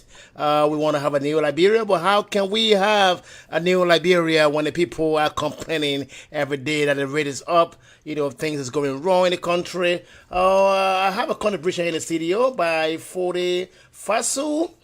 He wrote something here that I want to read out loud to the audience. He said, "This is worrisome. Liberians need to stand up on June 7. If this is happening now at this period in this CDC-led government, what are we foreseeing in the coming years? Our people are suffering. Our fathers have become jobless. Brothers and sisters have turned to beggars. And our mothers have turned to hustlers. Fast-food have already started laying off employees. Hospitals closing their doors, all in the name of few of generator. Our money value have depreciated. Inflation rate is at the increase. Save the state. Thanks to the host for such a platform, and hope we will prefer love for country over love for individuals." That was the voice of Fode Fasu into our studio. Again, we are back to our special guest tonight. It is a pleasure and honor to have Mr. Qualley, who went through the struggle in the war, the 14 years of a war. And God said, "I was going to save your life, and I was going to transfer you to the great United States of America to make an impact in Liberia." We have in the studio tonight, and that's lead us to ask him the question, what will be his message to the masses in Liberia, and how can he address these women, our mothers that stood up and they asked him for help, and we are the young generation. And Adolf Hitler, may his soul rest in peace, Adolf Lawrence, he said, and I quote, "We are here to work for our Liberians people. And we, the young generation, we going to carry this vision. I don't care what you do and how you do it. We are here, and we won't stop until we see the new Liberia. I want to let you know that we not going to relent. Adolf Lawrence, I want to let you know that your Liberians, brothers and sisters, are all over the world, and we're going to continue to push up. And that's why One Place One Voice was created. And tonight, we got the sons of the soil in the studio. And his name is Mr. Qualley. Benjamin Marvelous Qualley is here tonight.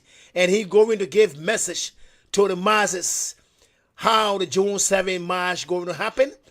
And what should the masses expect. And what kind of special message that you have for his masses. Brother Qualley, we are over back to you from Maryland. We want you to come in to give a special message to your masses in Liberia that are crying for help. Thank you. Well, thank you so much, Mr. Nuha. And let me also say thanks to my brother there in China, Fode Fasu. He's currently in school there in Beijing. I think he's in the Beijing University there in China. And I want to say, Fode, thank you so much for your contribution tonight.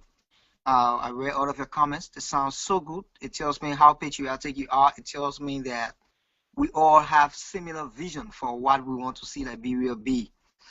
As I listen to our mothers, our sisters, our aunties outline the current economic situation in our country, those are not people that went to school. A lot of those people you listen to are not people that read and write. I can safely say to you that 90% of those women you just listen to are all illiterate. But they understand exactly what is obtaining in our country.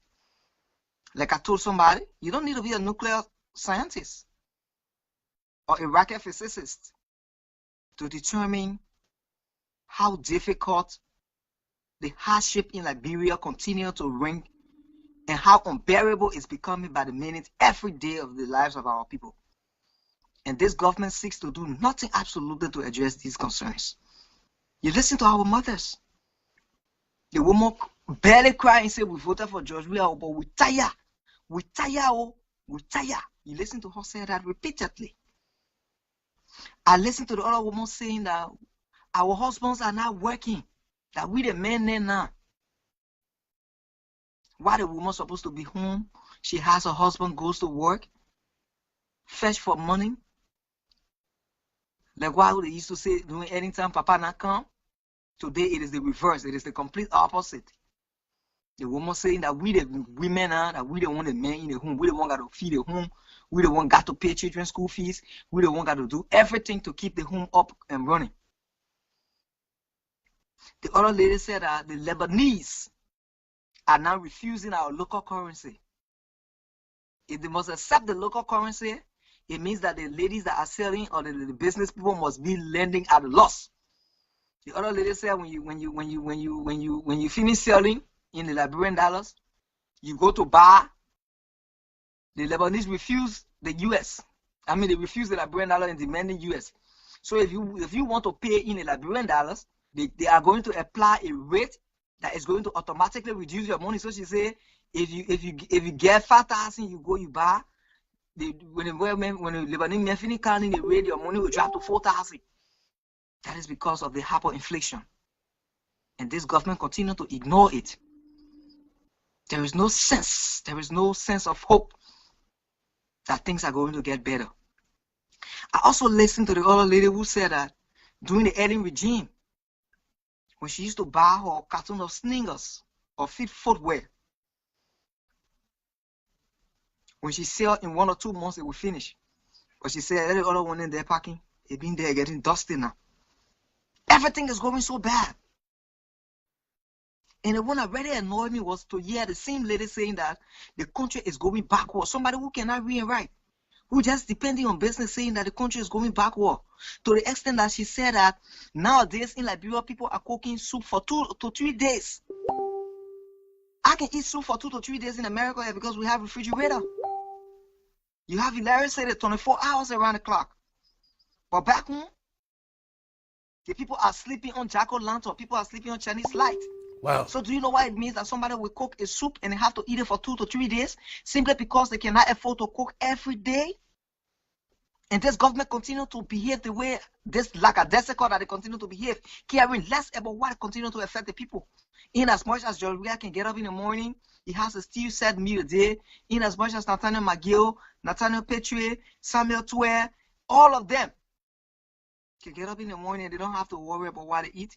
It's okay. They don't care about a Topa from Bokonjide. They don't care about a Yankwe from Lufa.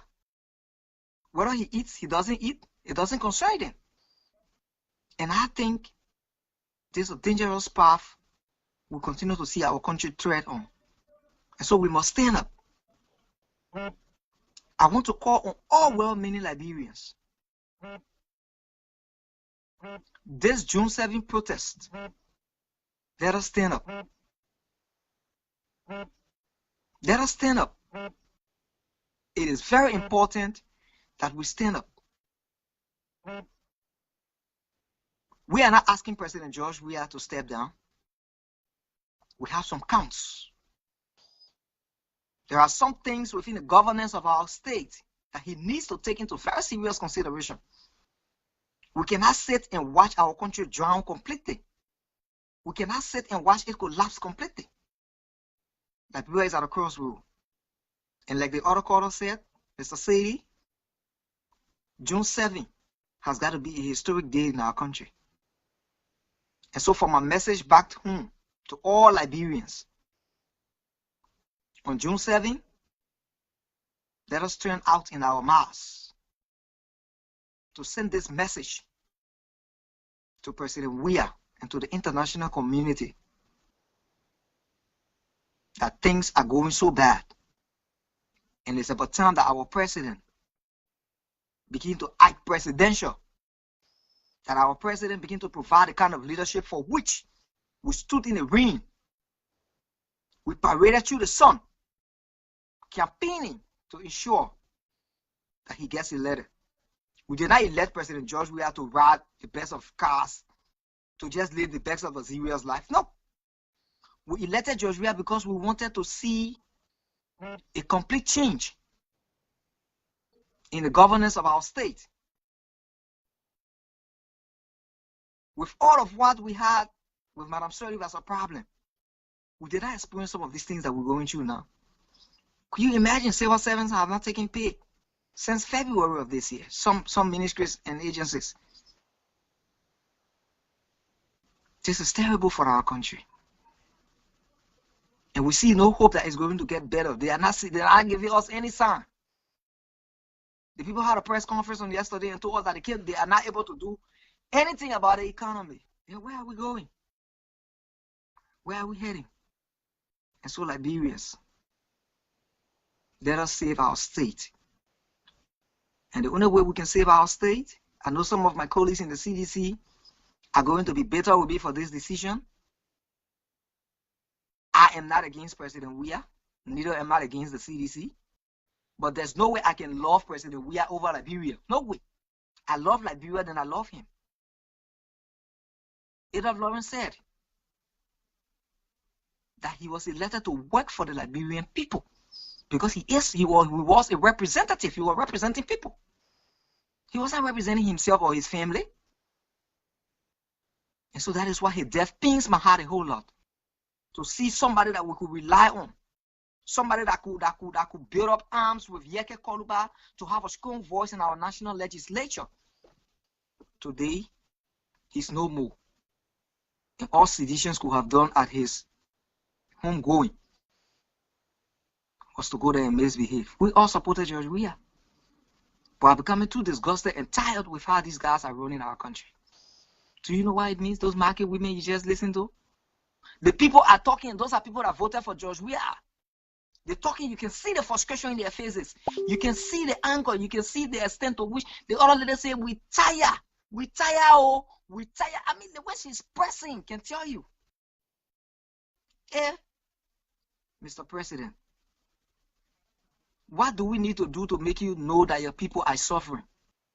Sometimes I just want George Weah to stop his convoy, get down from the car, walk to the market, and see what our people are going through. Maybe by that, because maybe he does not have an opportunity to walk the street and see what the people are going through. He only sees people bring message to him and just heal him, telling everything is okay. So he does not know what our people are going through. I want to have an opportunity or a situation where President Weah will stop his convoy, walk through the market, and ask some of the people how things going on. How you see my own style of leadership? How am I running the country? And hear from themselves. Fellow Liberians, June 7 should be a day that we will send a signal to President Weah in the world that something needs to be done before it gets too late. Wow. Before it gets too late. This is so disheartening. Our mothers are now cooking soup to eat for 2 to 3 days in a country that they have no electricity. That is very serious. In a country that there's no refrigerator. How are they preserving those foods? How are they preserving it? They got to cook soup now for 2 to 3 days, something we have never experienced, even during Madam Sirleaf time. Today they got to cook soup. You eat some today, you keep the bottom on. Tomorrow you cook 1 cup and put it on it again and eat. And you are preserving the soup. There's no refrigerator. You don't have freezer. You don't have ice box. You don't have anything. How are they preserving it? Simply because they don't have money now to begin to cook every day. The woman say, we the men are in the home. Our husband are not working. We got to pay children school fees. The children sick, we got to pay them, pay the fees at the bills at the hospital. We got to send the children to school. We got to feed them. This is so disheartening. And I think President Weah, if you have never listened, it's about time that you listen. June 7th, any part of America here we're going to assemble, I will go there. It can be to the great New York. It can be to California. It can be to any other of the states. I will transport myself and go there. And we will be part of that history making. But President Weah needs to step up. He needs to take some hard decisions. What are some of the hard decisions? We know he got some of his good friends in the CDC. But if you got people that are in positions of trust, that are not delivering, that are not working, all they are doing that are singing praises to you, I think it's better that you weed out those bad apples and save our country. We are tired. The suffering is becoming too unbearable. Mr. Noah, let me say thank you so much to the entire management and staff of One Place, One Voice. You're welcome. You're welcome. This is a great platform. Yes. And it is my ardent hope that we are going to ensure that we expand this platform. There are a lot of my colleagues I've been already talking to other parts of the world. My friend Thank you. Napoleon is in Australia. Thank you. My friend Fodi Fasu is in China. I have a couple of other friends in Europe and other parts of the world, and they are already thinking about being connected. And so as time progresses, we all will be able to see how we can make this platform much more bigger in a way that we aspire it, so that it can be able to reach out to not only Liberians, but other nationals across the globe. Thank you. And so thank you so much for having me on the program. And I'd like to call on all Liberians to turn out on June 7th, and let's peacefully conduct ourselves during the protest to be able to send a signal to President Weah and the international community. May God continue to bless the work of our hands and save our state. Thank you so much for having me this evening. Thank you. On the platform, One Place of One Voice. Thank you. Thank you. And that leads us to our last question, Mr. Kwali, for the night, because I know you will want to go and try to relax yourself, with your darling wife, like myself, my wife, she kind of slide me through, say, honey, when you coming? but one thing that I've been trying to advocate, that I believe we are all Liberians, it's about time that we step up to fix our own problem, because we cannot continue depending on other people. When they help us, that's fine. But I believe we Liberians now is our time that we realize ourselves and correct our mistakes and put our act together so that we can have that country to be rebuilt. Sure. So with that said, there's a concern from the diaspora across to Liberia that I want you to give your take on. The leadership in Liberia want the diaspora to stop putting bad image on social media. And the diaspora say, but we can't stop because you're not doing the right thing. So I mean, so it had to be equilibrium. So I mean, I don't know, but let's see how you address this. So if leadership in Liberia complaining that the diaspora putting bad image of the country, they might take from there is that then why can you do the right thing so the diaspora can stop putting bad image up? But anyway, my father said once, and I quote, one tree cannot make a forest. I don't know. We see things different. So what will be your take on that? Well, what I think, if the government thinks that they are doing the right thing, they will have no reason to worry what people in the diaspora post things that will have bad image on the or place a dark cloud over the image of the government, if the government thinks they are doing the right thing. But I just think because of how flawed our system is, how corrupt our government officials are, and the kind of way we see the country going, nobody is trying to paint a dark image of the government in the diaspora. I don't see it that way. But because we're here and we have our families back home, when you communicate with your family, the information they give to you, and you have been there in Liberia, you know what the situation was like for me. I was in Liberia a couple of months ago. I know what conditions of life I left there. And so when I come to the US and I call my family back home, and they are telling me, look, Ben, when you were here, we were buying rest $20. Today we are buying rest $50. They are now telling me that when you were here, we used to cook every day. Today we're cooking soup for 2 to 3 days. Do I need to be a rocket scientist to know that things are getting bad? I don't need to. Yes. I don't need to. When I was leaving Liberia, I left the US with at 120 something. Coming to Liberia today, it is 175. Do I not need to express that? Is that why you say because Marvelous is in the diaspora, so he's printing a bad image of the government? No. And so all I think the government needs to do is to do the right thing. Once they begin to do the right thing and our people stop quarreling, and that we can see things are changing from the bad to the better, or from the worst to the good, obviously those very people that they claim that are posting these bad things on Facebook or whatever it is, will begin to say government is trying their best. Government is doing well. But you cannot have a situation where when you were back home or when you are communicating with your family during Madam Sir leave time, when you used to try, you work in America here, probably you send even a $50 US, and they tell you, oh, the $50 you sent, we're able to do this, we'll board rest, we're able to do this, we're able to do that, we're able to do this. It tells you clearly probably they were able to even use the $50 for up to a month period. It handles some of the basic, utilities and expenses of the home for 1 month. Today, when you send $50, in 1 week they call you back, say that $50 you sent, as soon we change it, we bought 3 cup already, money finish. Soon we bought soup, all the other one and the money finish. It tells you automatically that things are going bad. Nobody needs to be rocket scientists to know that. Because if you send 50 US to your family before, you were able to carry them for 1 month. Today you send the same 50 that will go for 1 week. And they are even crying. That when you used to send all the money, we will cook every day, but this one you send, we got to cook the soup and eat it for 2 to 3 days. There's no refrigerator. How are they preserving the food? Wow. So for the government to say that the people are placing dark cloud over the image of the government, I think it's because they are not doing the right thing. If they do the right thing, people in the diaspora will begin to praise the government, and at the end of the day, they will never feel the way they are feeling. But I think because they continue to lend the country into a place called nowhere, they're lending the country into a slum. So that is why people in the diaspora will continue to speak out. Because people here are contributing heavily to the economy back home.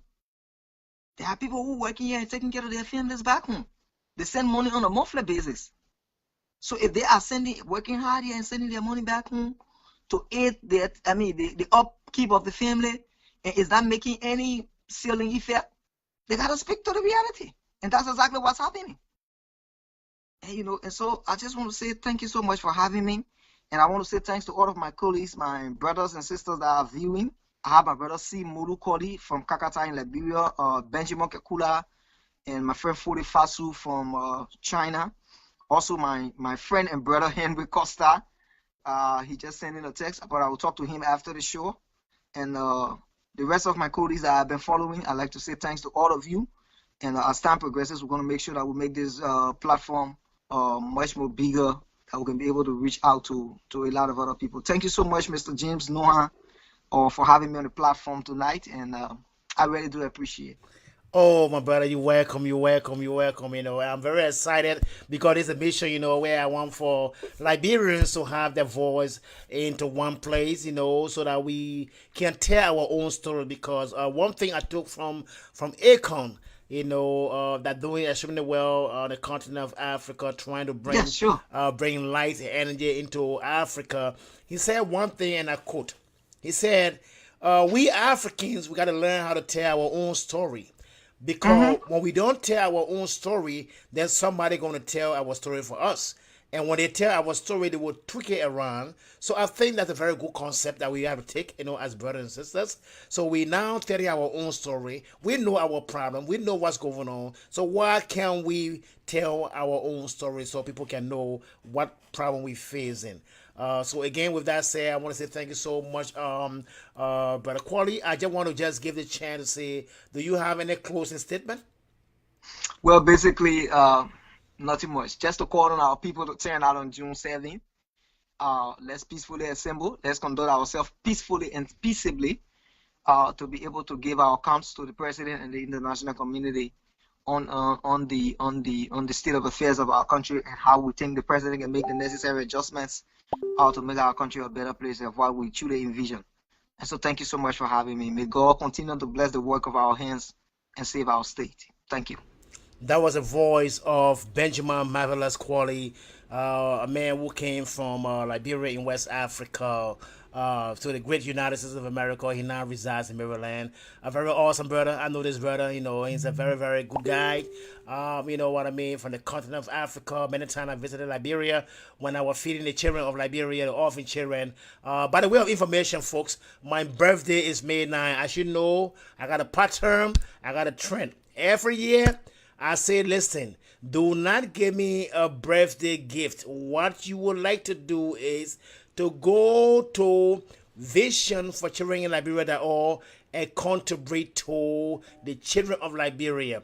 I'm going right after this video. When I go to the commercial break, I'll be showing what I'm doing in Liberia.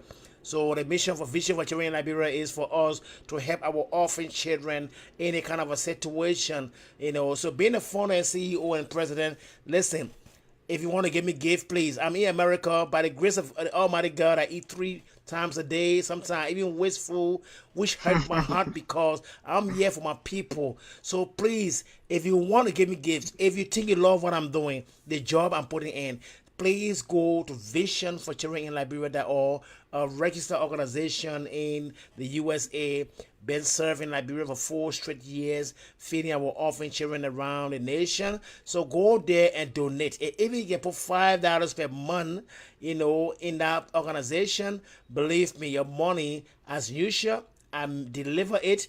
I show you video of how your money was spent. That's how transparent I want to be, because we preaching the word, being transparent, and also try to have accountability in Liberia. We believe that we will have a transformation when we do that.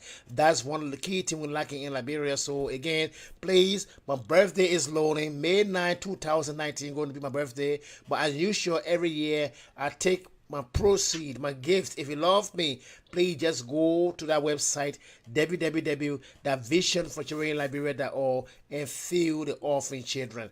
You have done a lot for me. That's all I want. I just want to make sure that my Liberians are doing great, that my people are doing great. We will continue to stand. And one last thing I want to say on this media to close up is Adolph Lawrence, I want you to understand. Look at your brother.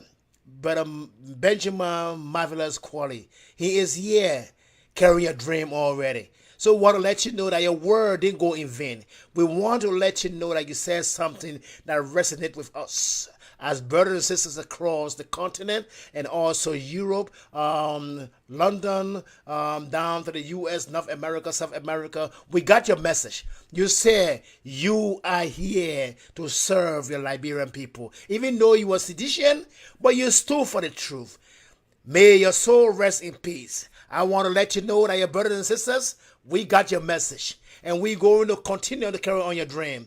I can guarantee you, Brother Marvelous Quality had already texted me and told me that he will give his all to this platform because of what he said. And that's a very good plus, and I adore him for that. I applaud him for that, and that's what we're looking for. I also want to appreciate our brother Harry Costa, the man that fought him very hard to make sure that his country be redeemed. Henry Costa, I want to let you know that your work is not in vain. I'm going to have you on this platform. We're going to interview you. We want you to give a view to the June 7th. Let our masses to understand how it's going to be. Get a framework to them so they can understand. Because the mission of One Place, One Voice is to educate our people, to make them understand that we are here for them. Again, Adolph Lawrence, we want to let you know that we are here as your brothers and sisters. Your message did not go in vain. No matter what situation is, our voice want to go. It can't go because we want to make sure that Liberia be a better place and that we can have a new Liberia. With that said, stay tuned. Right after this, I'll be showing the children of Liberia. Feed them with food for my birthday gift. Thank you so much. And again, God bless. My name is James. I'm always your host. I'm going to be a strong advocate and also the media man in New York City. Live here 18 years. I also teach New York City Department of Education for 14 years. Invested strictly. So I believe that New York can't even stop me from advocating for my people because I love my Liberians, and my Liberians must come first, and we will have a new Liberia. Thank you so much. I love you, and goodbye.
He was not for the presentation.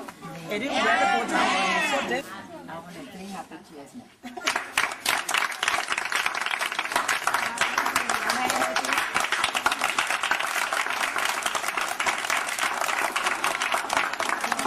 mighty name. Amen. I will say I like our work, but no more like our work because it's not as strange anymore. Every day, every month now, and I would like our work again. In Jesus' name. Amen. One day, I want to say thank you to this group, and we ask God to multiply your blessing. If this man that came here to help us, he lived from where America, the king died to help us. That God, as him going back, that God multiply his blessing. That he will always think about us. We are not living here because we want to live here, but by God we are living here. So we ask God to multiply your blessing. As you're going back, that blessing follow you. We'll always remember you in our prayer. May God bless you. Thank you. Thank you. I need one more. So I want to say thank you. She will be your friends. Should always come in Jesus' precious name. Amen. Education to call the other Liberians, even in America, other parts of the world, in diaspora, to come back home, look back at the children at home, look back at our people at home. Let him be a role model. Let him be an example of all the people we see. What he has done here today, we are all of food totally. But he has come and provided food for the hungry children of this country. And all Liberians can still do it, even if they don't want to come directly. But they can deal with vision for Liberia in America, and through him, we'll be able to help other children here. So we want other Liberia to emulate this group example. We not always look up to the white people. We not always look up to the Western world to come. We can do it ourselves. Let us have compassion on that Liberian law. Let it come among us like how he has started it. Let other people follow and let us help one another. Our country is desperately in need because of Christ. Look at Ebola, how many lives Ebola claimed here. How many children are victimized from this Ebola. 3,000 plus. See, at 3,000 plus, 5,000, almost 6,000 operational in the country here. Personally, not yet. We can recognize information. Yeah. So the issue of children in Liberia, we wholeheartedly welcome vision for children in Liberia. It's a holistic world, and every vulnerabilities of children fall under this vision. So we want.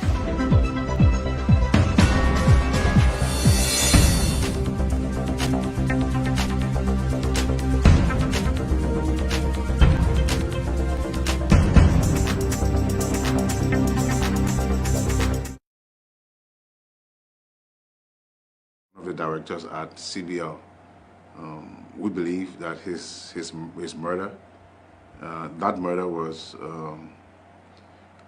it has a direct correlation to the ongoing $25 million investigation. It has been almost 3 weeks now since the unfortunate passing of Matthew, and LMP had said that they will produce an immediate, quick report. So almost 3 weeks now, we haven't seen, neither have we heard about such reports. So we pleaded with plenary so that the Minister of Justice and the Liberian National Police head, those are statutorily qualified institutions under our Constitution, that have the responsibility of doing such. So we plead with plenary, and it's on Tuesday, hopefully that they will come. So what do you expect from their coming here before it? Well, they have to come. Some people say Matthew died as a result of a hit and run accident. Some people say that his car was driven by a police officer. Some people carry another story too, that his body was deposited at the funeral mortuary by a police officer to be named. We would like to know who pronounced him dead, because if an accident occurs, the first place that you would take the victim of an accident would be a medical facility, so that they will examine the person, and then if the person needed medical attention, they will be attended to.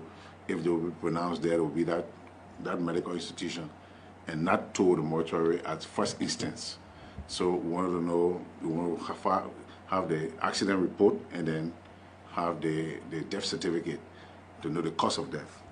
So that we hope that when they come on Tuesday, they will bring those reports. Finally, what do you expect from plenary on Tuesday as they come to approach? No, I can't preempt plenary decision, but plenary action will be dependent on the appearance of the two individuals, the police director and the justice minister, and what the presentation will be like, and then that way know the direction where plenary will go. So I cannot preempt plenary decision. But Marvin Innes was a Liberian, and like any other person died in a car accident, and allegedly car accident, and we are hearing that Liberian National Police has visited the ELW hospital trying to get a death certificate of Matthew Innes. How true is that? I don't know. It's rumor. Yeah, it's an allegation that they visited ELW hospital trying to get a death certificate of Matthew Innes. If it were true, I would be very disappointed in the Liberian National Police. If that, I hope it's the contrary. So if the appearance here, we say he died at the ELW hospital. Exactly. So the appearance here on next Tuesday, we will establish. We hope to establish where he died, why the cause of death. If it's true, the vehicle was driven at 2 a.m. 2 a.m. hit and run accident. Mysterious circumstance is unbelievable. But I think his death has a correlation to the CBI investigation. Thank you, sir. Yeah, I was dissatisfied. There was a communication on the agenda proffered by Honorable Larry Yankwe requesting the appearance of the Minister of Finance and religious authorities to respond to the delay in the census, the conduct of the census. As we all know, census is very key. We delay by 1 year. And the results from census is not only based on population, but informs the health sector, informs the education sector, and family size and whatever, population growth. As key as that important that communication is, the colleague, Honorable Marvin Cole, made a motion that the finance minister and the authority do not appear, but rather send a communication to committee to be delayed there for 2 more weeks. I'm disappointed. Then I don't know what we're here for. Then I think they're protecting the executive. They're doing their work. Then it shouldn't be lawmakers. Yeah, I will not be recognized because I always speak the truth and do. I'm here to work for the Liberian people, oh man. My hand was up before Marvin Cole. That motion, the request of the director of that communication should have been endorsed. But rather he decided to send it to a committee. I'm disappointed. Our cardinal function here is oversight, the check and balances. They mean that we're not checking the executive branch. They don't need us being here. They don't need us being here. I'm disappointed in the speaker. I'm disappointed in the Marvin Cole man. I made a thing here. Yeah. These are difficult times at the Capitol building. Very difficult times. Where we haven't received 4 months of gasoline. He's paying his own way, buy his own gasoline. Where we are, some delay. Where we are, because we have been here. Where we are, 10 months, we haven't received.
One day, nothing, one day for road, one day for master. And you're nothing they can be doing. Today, everything I come to an end. I swear to my God. I can tell you.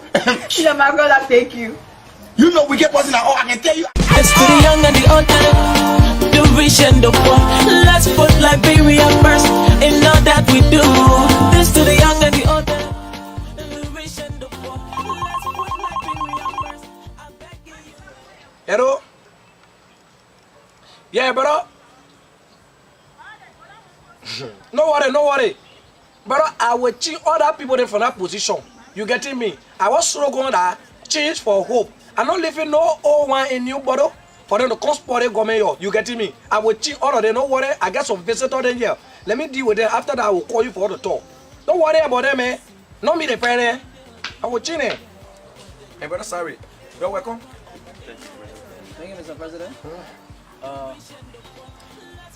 Mr. President, how you doing, sir? I'm okay. My name is Arab Marin from Philadelphia. I've been a strong supporter of the CDC since the 2005 election to present. And thank God we have been successful. President-elect, Mr. Weah. I'm seeking the foreign ministry. As minister. Oh, you won't be minister for foreign affairs? Yeah, foreign ministry. You won't be the foreign affairs minister? Yes, sir. Okay, all right. Yes, Mr. President. And brother, you say, what do you Mr. President-elect, my name is Rafiki Morris from the United States. I live in Iowa, serve as the chairman of Iowa. And I'm here to seek the office of Public Works Minister, Mr. President. Oh, you want to be Public Works Minister too? Yes, Mr. President. I'm calling from Mr. President. All right. And brother, you what you want? Mr. President, my name is Dokido. Samuel Kayando, the late president, I do good for the country. Okay. You know, I've been supporting the CDC in America. I put plenty of people together and support the CDC now win today. So I don't come to you so you can give me defense ministry so I can be minister of defense. Because you know, say my father, the master sergeant, you also your man. So I want to take care of the defense ministry.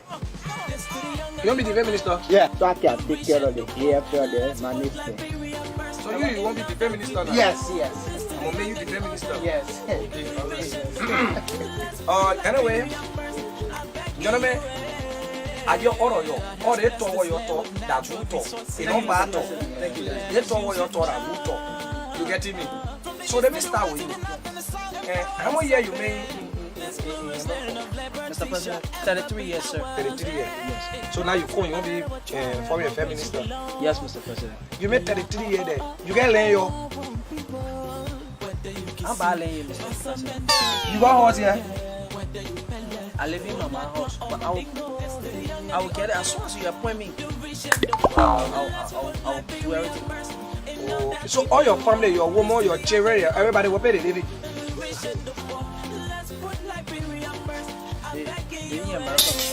Your woman, your children in Libu? Yeah. So you want for to make you foreign affairs minister? For you to be sending our money to them? You will come and live with me here. See that one? You think I mean you fool? So what kind of work you're doing in America? I'm working in the chicken pottery. Then you this one? You're working in chicken pottery? Yes. You're cleaning chicken food? Yes. Then you come now, you won't be foreign affairs minister? Or how you can do it, your sport or community? So you get your woman, your children, everybody living on that side. Your sister, you don't get no hole here, you don't get no land here. You made 33 years. Then you come now, you say you won't be a foreign affairs minister. And that's all. Yes, Mr. President. No problem. And brother, you say you won't be public works minister. Minister, Mr. President. Then you this one. You know the road from Kaweke straight to Bonike.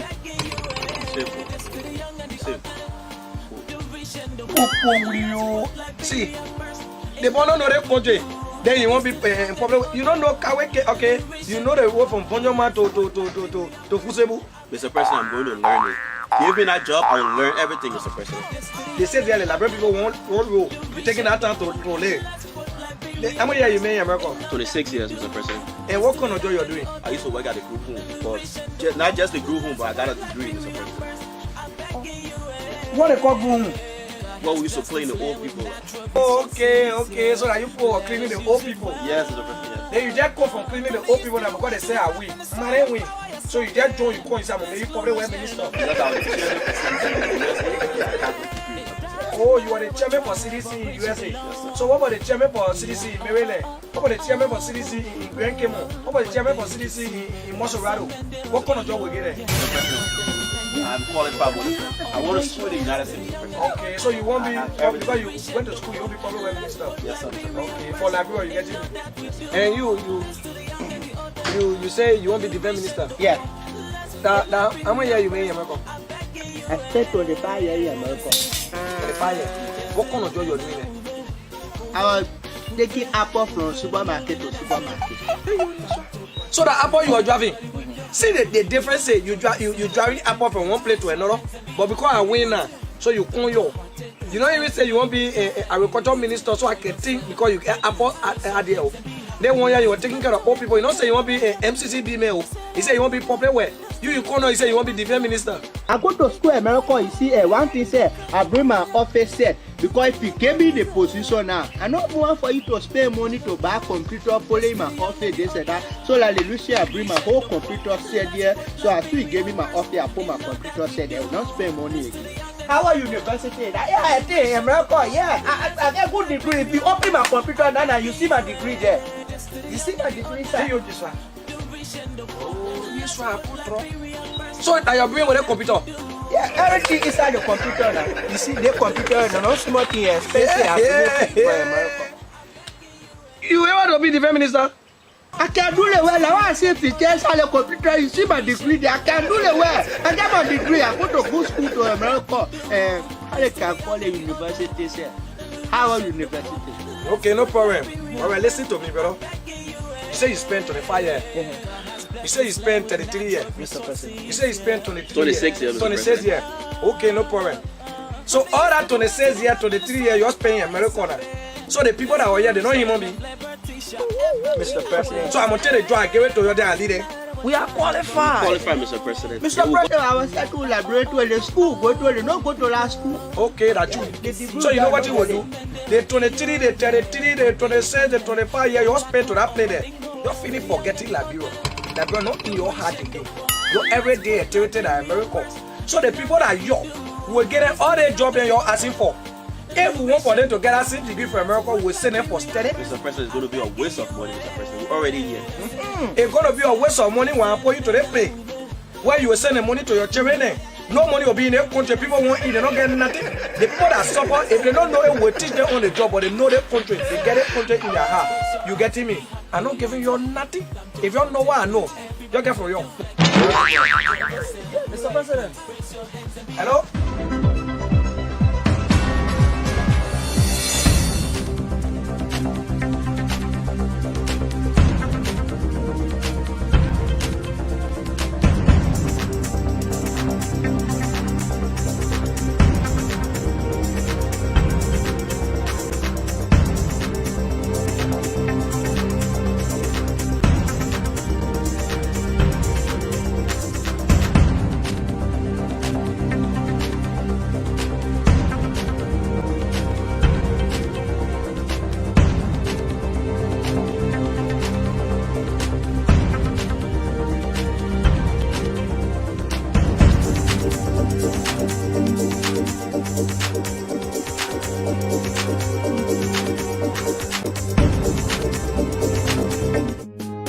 Kaya memo kaka naka sosi kwaro naka jewe Masamilo KZ Big Neil Lego Yeah naka eso Yeah naka eso Naka kamwele ise yide tiano buna tanzia Mide naka to wana ne wako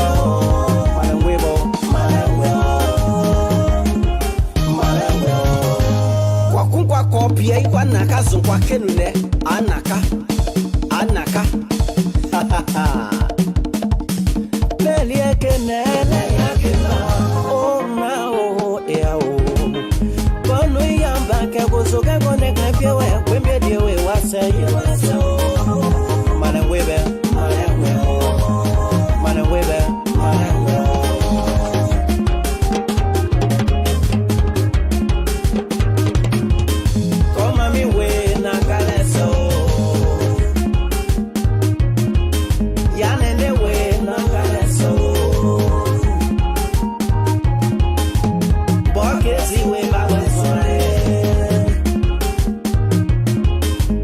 Sami level in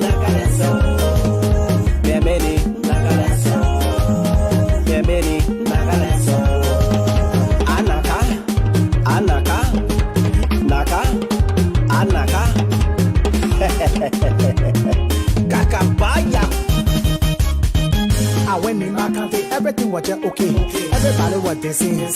I am Baba Ow, eating there, ow. Nobody would eat me. I everything was just shaking. Saka memo just shaking. The man just shaking. I saw ye. She won't call me GB. She won't show me loving. Yeah, but he happy to love. Everybody says for true love. They're looking for true love.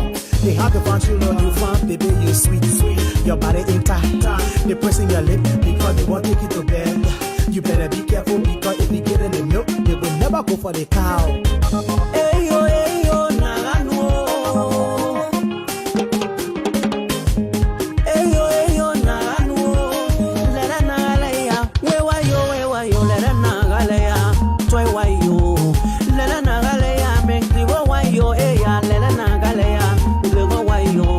Me nagale no legeli. Agala kweme so be let no place. Kante we moka we ma na kale say samale samale samale samale samale samale samale samale samale samale yo say yo ule kato kakamo samale samale samale samale samale samale samale samale samale samale samale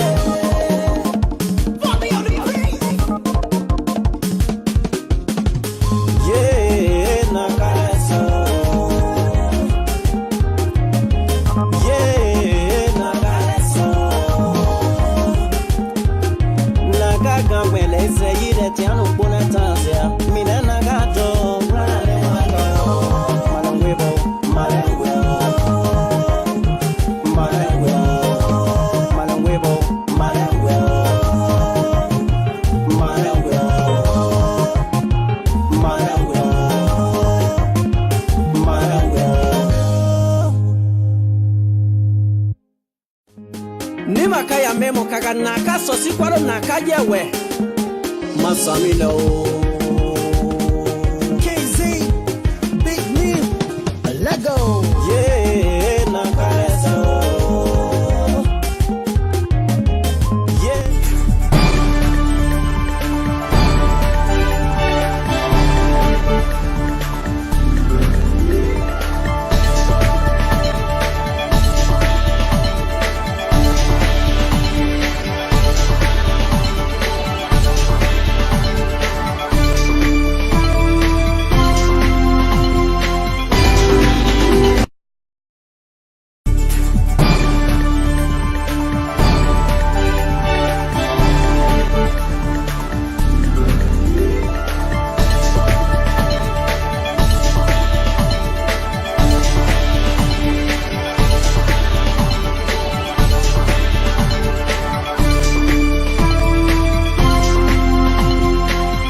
I'll be good without you.